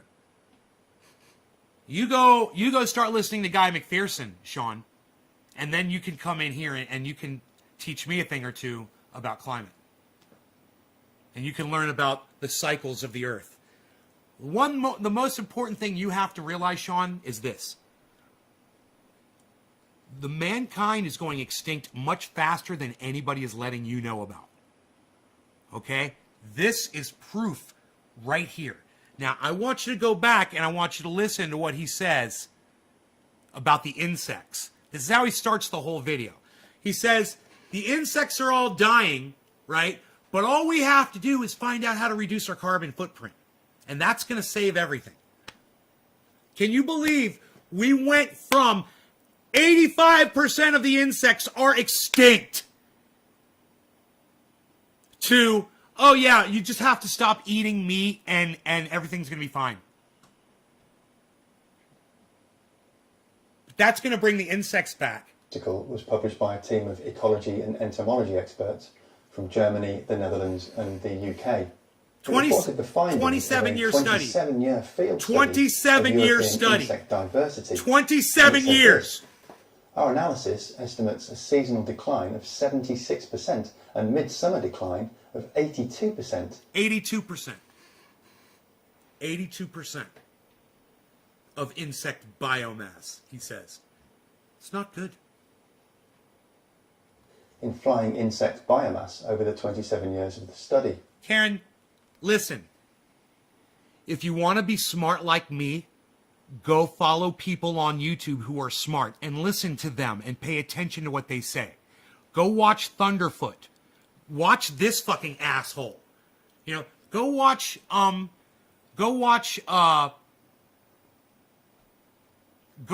Guy from Coin Bureau. You know, go watch Kyle Kalinske, that fucking cuck bitch that we were talking about at the beginning of this show. Are you subscribed to any of these people yet? You know, go watch, Professor Dave Explains, Karen. Go subscribe to Professor Dave Explains on YouTube. In fact, all of you, go subscribe to Professor Dave Explains on YouTube. Go subscribe to Sci-Man Dan.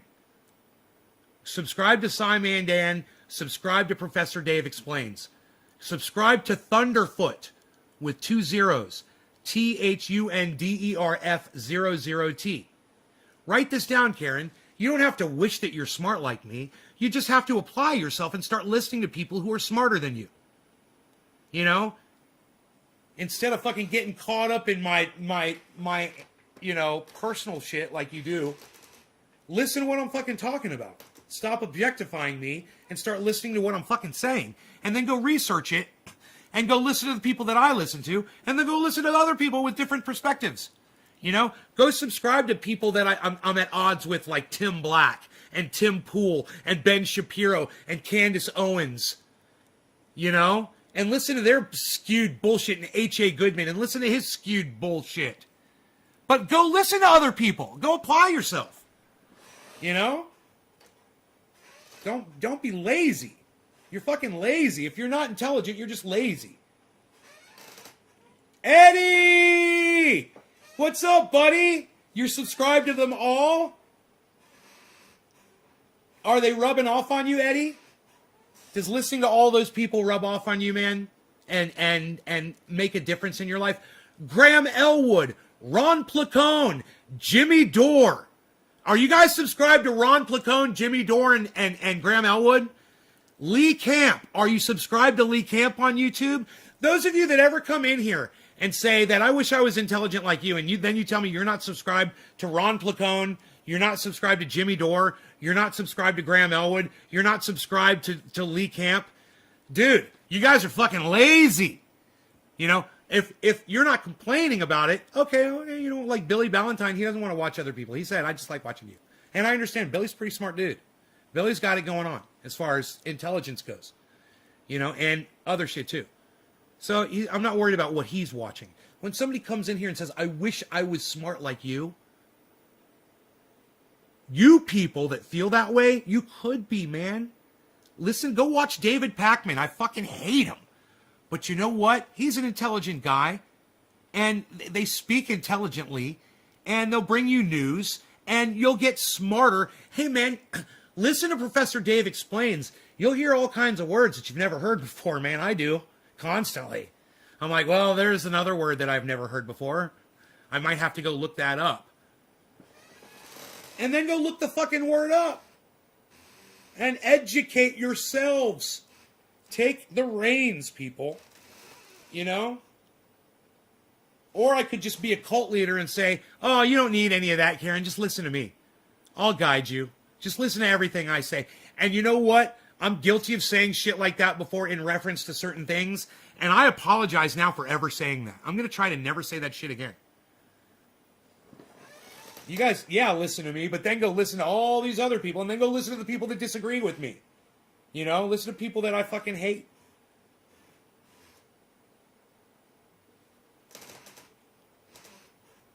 Looking from a different point of view is better. Right, Eddie? I agree, Nate. Take initiative, and you could improve so much. Right, Eddie? Take initiative? Dude, I think I'm going to cry right now, bro. Fuck. Yup. Karen, take initiative, like Eddie says. You guys, you're your own best stewards. Okay, Google. Steward definition. Here's the definition of steward. A person who looks after the passengers on a ship, aircraft, or train and brings them meals. You're your own best steward. You're your own best advocate. You are your own best educator. And it's all at your fingertips on Google. Between Google and YouTube, you got everything you need. You've got everything that you need. And Professor Dave Explains. And let me tell you something. They're always talking about Skillshare. I never go there because I got YouTube. And you got YouTube as well. But, man, you've got YouTube, guys, and it's free. Those of you who want to pay a little money and go get Skillshare, which is not expensive, you can go on there and learn skills and shit. You can have people teach you shit while you're vacuuming you're doing the dishes, and turn up put your earbuds in and listen to someone tell you what, explain a subject that you have no idea about, but that you're interested in, you want to learn about. Carpentry, sailing. You want to hear someone speak about ballooning. You want to hear someone speak about how to play chess, or you want to learn how to diversify in stocks. You want to learn about brain surgery. What's brain surgery? How is it performed? I want to study that. Anything that you can think of, you can get a lot of information. I'm not going to say you're going to be a competent expert by the time you're done, but you're going to have a really good understanding of it. And I guarantee you there's a lot of brain surgeons out there on the internet that have put plenty of information out there for you to grab a hold of. Of every subject that you could possibly imagine. People are passionate about it, so they put it on the internet. Right? It's there, man. It's all there for you. Don't be lazy-brained. If you don't want to go to your grave and have learned nothing and have accomplished nothing, then go fucking watch some goddamn podcasts, man. Go watch some uploads. Put in the earbuds and listen to people talk. Professor Dave Explains. Professor Dave Explains. Professor Dave Explains. Professor Dave Explains. Professor Dave Explains. Professor Dave Explains. I hit enter. Why aren't you going? There you go. Subscribed. Now look, this is Professor Dave Explains, right? Watch this. Playlists. Go to Professor Dave Explains, click on playlists, right? We've got mycology. You guys are interested in mushrooms? We've got botany. We've got the history of drugs. We've got Get to Know a Scientist, Pharmacology, Debunkings, Debates, and Discussions. There's 22 fucking videos there. Microbiology, Infectious Diseases, 43 fucking videos. Biopsychology, 20 videos. Advanced Math, 8 videos. Chemistry Practiced, 36 videos. Professor Dave Debates Podcast, 26 videos. Linear Algebra, 21 videos. General Chemistry Practice, 40 videos. Anatomy and Physiology, 26 videos. Astronomy, Astrophysics, 45 videos. Calculus. You ever wonder what calculus is? Or how it's performed? 35 fucking videos. Geometry, 15 videos. Algebra 1 and 2, 48 videos. Trigonometry, 11 videos. Italian. You want to learn to speak Italian? 100. Buongiorno! Hey! 121 Italian language instructional videos. Biology Genetics, 35 videos. DNA is the molecule of life. Classical Physics Practice, 12 videos. Mathematics, all of it, 165 videos. American History, 44 videos. Ask Professor Dave, 5 videos. Modern Physics, 24 videos. Classical Physics, 39 videos. That's it. Sorry, that's all he offers.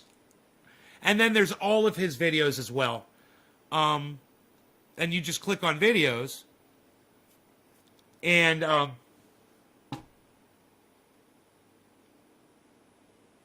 look, I'll go full screen here with him so you guys can see, okay?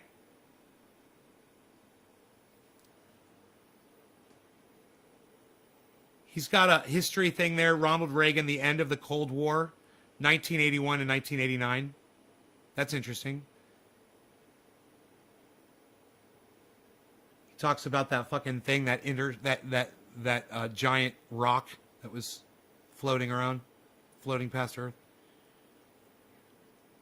Organic chemistry, visualizing the human brain. This is the one we were just watching right here.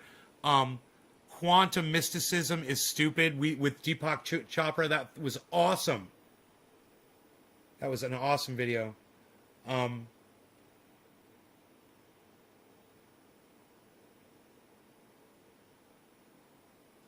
Wow, man. This guy really works his ass off to put these videos out.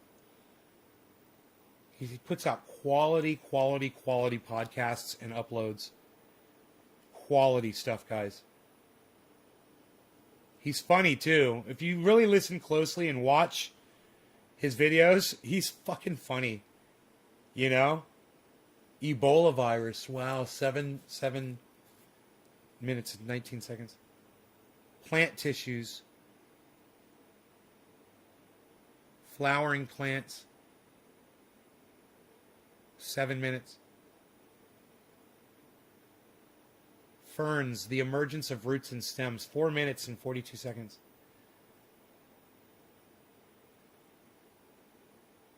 John F. Kennedy, 61 to 63.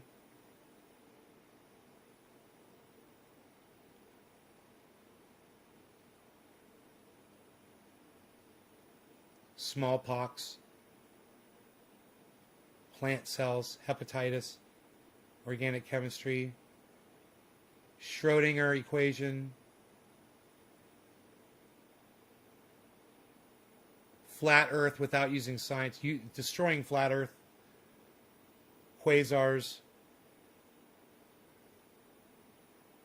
warped space-time, mechanisms of natural selection, conflict, spite. It's not giving me the title because YouTube sucks my dick. Oh, wait. Yeah, YouTube sucks my dick. They do.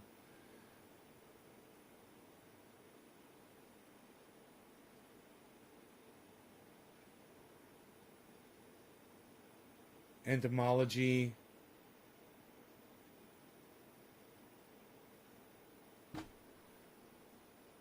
Debate. The future of, not giving me the title because YouTube sucks my dick. The future of car batteries. The future of car batteries. A debate about the future of car batteries. Legionnaire's disease. A challenge for Mr. Kent Hovind. He's such an asshole. The science of cremation. Huh.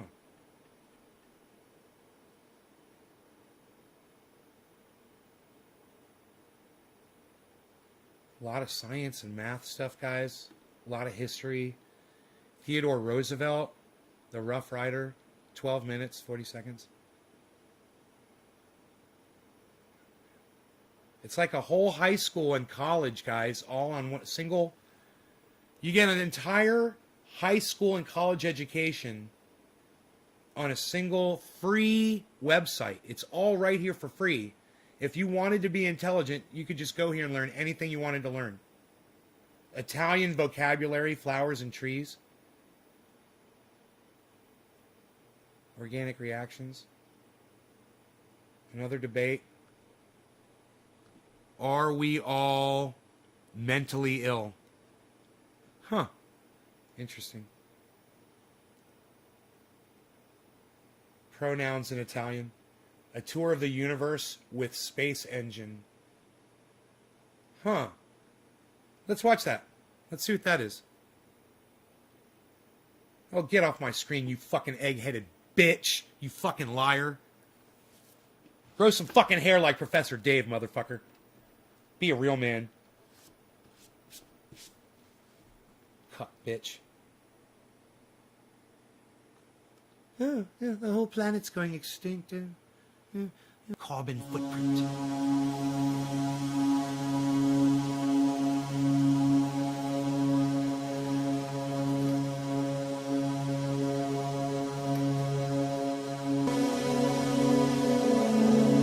Dude, I hope I don't get in trouble for copyright here. I don't know what this is. It's your music.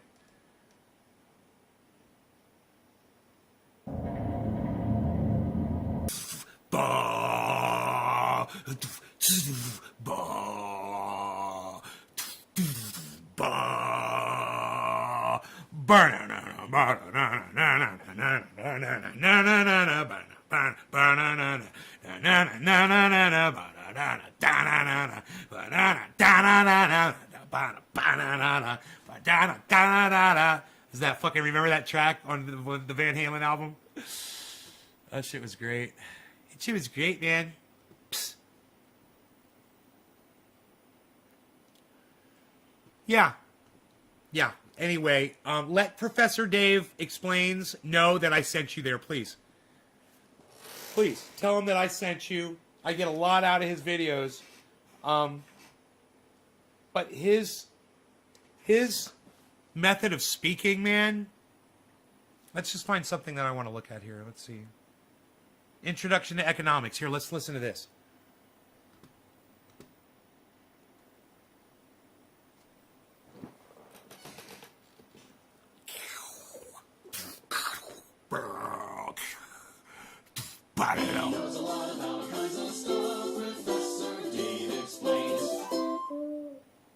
Over the past few centuries, human civilization has grown exceedingly complex. Unlike the primitive bartering of ancient cultural centers, we now deal with a monstrous global economy, which necessitates the physically intangible forms. So what does it mean? Upon hearing the word economics, one would certainly think about money, but more specifically, the manner in which wealth is distributed, or perhaps immediately personal and relatable concepts like wages and taxes. Then there are slightly more large-scale concepts like recessions, gross domestic product, and the stock market. However, most of these concepts belong to the realm of macroeconomics, which involves looking at national and global economies. In this series, we will start out with an in-depth survey of microeconomics, which involves studying how economics affects individual decisions, the kind that we all make every day. This will give us the context and foundational knowledge to then expand into macroeconomics, such that all of these larger concepts will suddenly be more relatable. And finally, to wrap up the series, we will look at personal economics, which involves examining how we use economic foundations to navigate our lives. That means we will go over budgeting, bank accounts, and even things like how to use a credit card. But before we get to all of these topics, we have to start at the very beginning, and boiled down to its essence, economics all comes down to choice. For example, if you are watching this video, you made a choice to watch it. Now, it's possible that a teacher may be compelling you to watch this right now, but regardless, someone made a choice. You could be doing 1,000 other things at this moment, like riding a bike, or making tortellini, but out of all of those things, you're here on my channel. First, thanks for watching, of course, and second, the fact that you made the choice to watch this video is a fantastic example for demonstrating what economics is on the fundamental level. Economics is the study of how we make choices based on scarcity. One of the most important concepts in economics is scarcity. Scarcity is a term that simply refers to the fact that we have endless wants and needs, but a limited amount of resources to fulfill those wants and needs. To be clear with our terminology, a resource is anything that is useful to us. This doesn't strictly refer to natural resources like water. This term could refer to your teacher, this video, or the pen and paper you take notes with, presuming that you are taking notes right now like a good student. But regardless of the type of resource, they all have limits. I love his If there fucking was an humor, endless the way he supply of says it everything, like this. Economics would not exist. We are constantly weighing our wants and needs to make choices due to scarcity. And the three most common examples of limited resources are time, money, and energy. For example, let's say that you need to learn economics. Perhaps you don't have the time to watch all of my economics tutorials because you're busy at your job. Perhaps you don't have the money to pay for economics instruction at a university. Or perhaps you don't have the energy or the patience to sit and practice working through many difficult economics problems. The limited amounts of these resources can have an impact on one's ability to fulfill this need of learning economics. We are aware of it or not, economics shapes the world we live in and the choices that we make. So together, let's learn all about economics, such that we can better understand why we make the choices that we do and potentially make more informed decisions in the future. Thanks for watching. Subscribe to my channel for more tutorials. Support me on Patreon so I can keep making content. And as always, feel free to email me, ProfessorDaveExplains@gmail.com.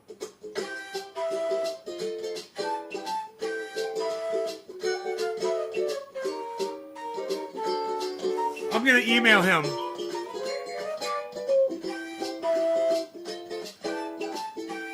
Dude, I love the fucking music. He's so funny. He's so fucking funny, man. With his head. It's so fucking funny, man. I love the intro. Watch the intro again, guys. He knows a lot about all kinds of stuff. Professor Dave explains. I fucking love that, man. It's the best. Let's listen to it again. I want to hear it again.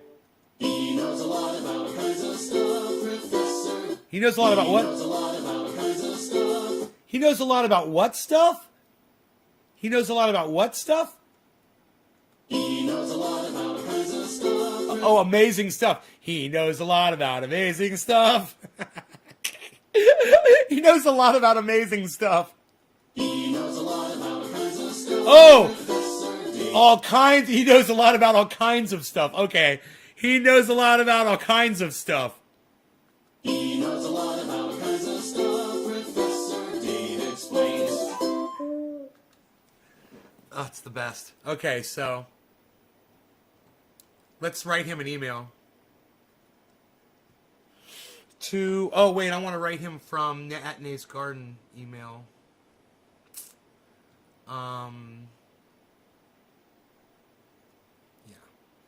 use the right email out.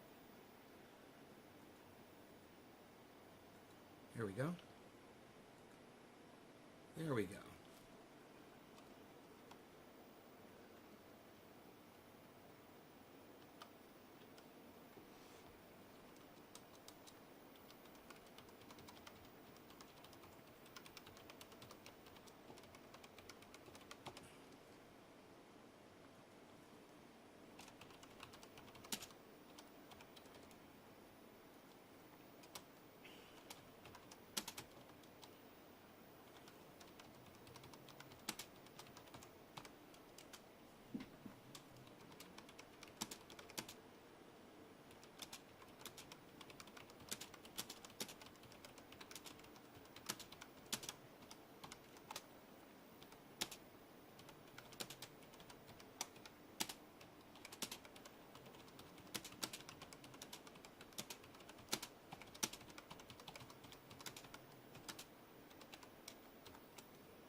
Okay, so I wrote him a nice email, and I am going to ask him if he wants to do an interview. I said, would you do an upload on the medical uses of THC, not CBD?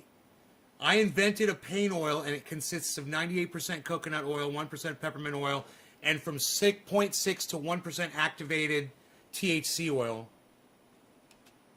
It has over 50 uses, is doctor recommended, Jimmy Dore's doctor. And you can see the list of uses at triageoil.com. Just scroll down. I would love to interview you on my podcast as well. And I'm going to go on I've got the uses right here on my desktop. And I should be able to grab, let's see here, Triage Oil uses. And I'm going to actually give him the uses. Here we go.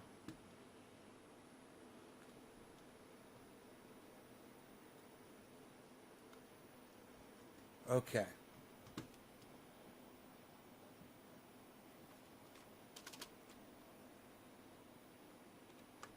Okay.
whatever. I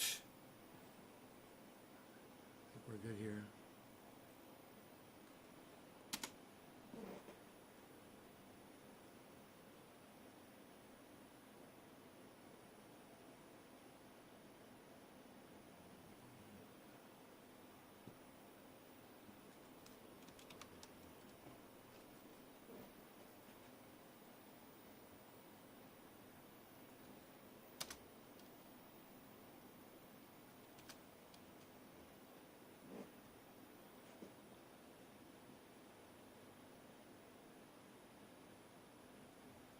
Okay.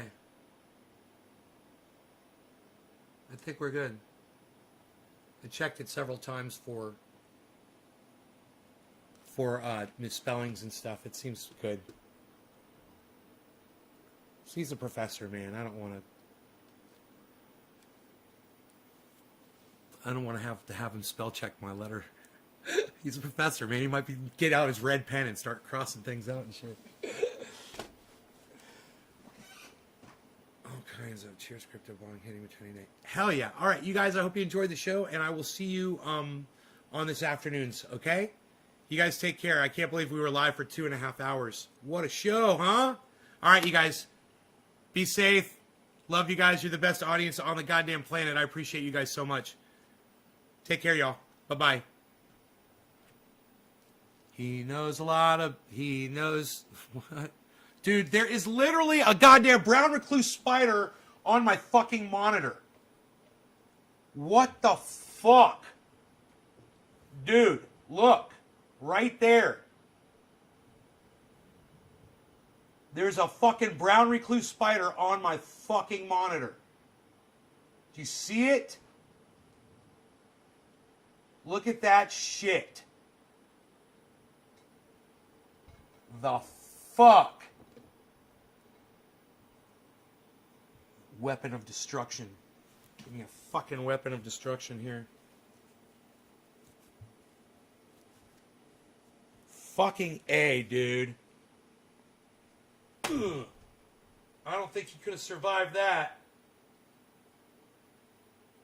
I don't know where he went, but I fucking hit the fuck out of him. I'm so sick of seeing these motherfuckers, man. Holy shit.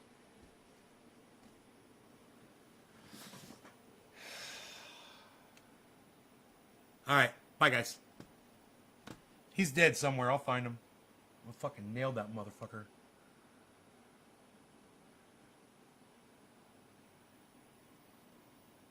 That's a one thing. I won't kill a Black Widow spider. I will not kill a Black Widow. But I will kill a fucking brown recluse. You know, the cutoff is Black Widows. Love them. Love Black Widows.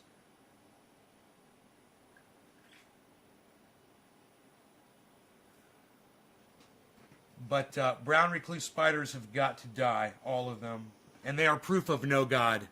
Proof. Brown recluse spiders, if you've ever been bit by one, or your dog or cat ever comes home with a little bite and then all of a sudden it starts opening up and it starts oozing and it gets like gangrene and shit and it doesn't get any better and you got to stitch it up. Yeah, proof of no God. Brown recluse spiders. All right. Bye, guys. Oh, wait. Let me check these fucking numbers here and just make sure I didn't get fucked on the goddamn numbers. Just kind of curious here. Checking my numbers. There's 14 of you guys. It's fucking awesome. Love it. Let me see if it's really 14.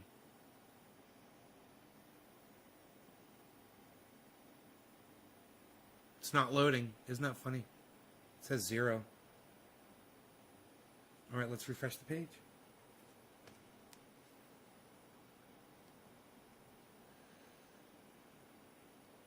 Cheers to the spider. Fuck that fucking spider. Oof. 14. All right, bye guys.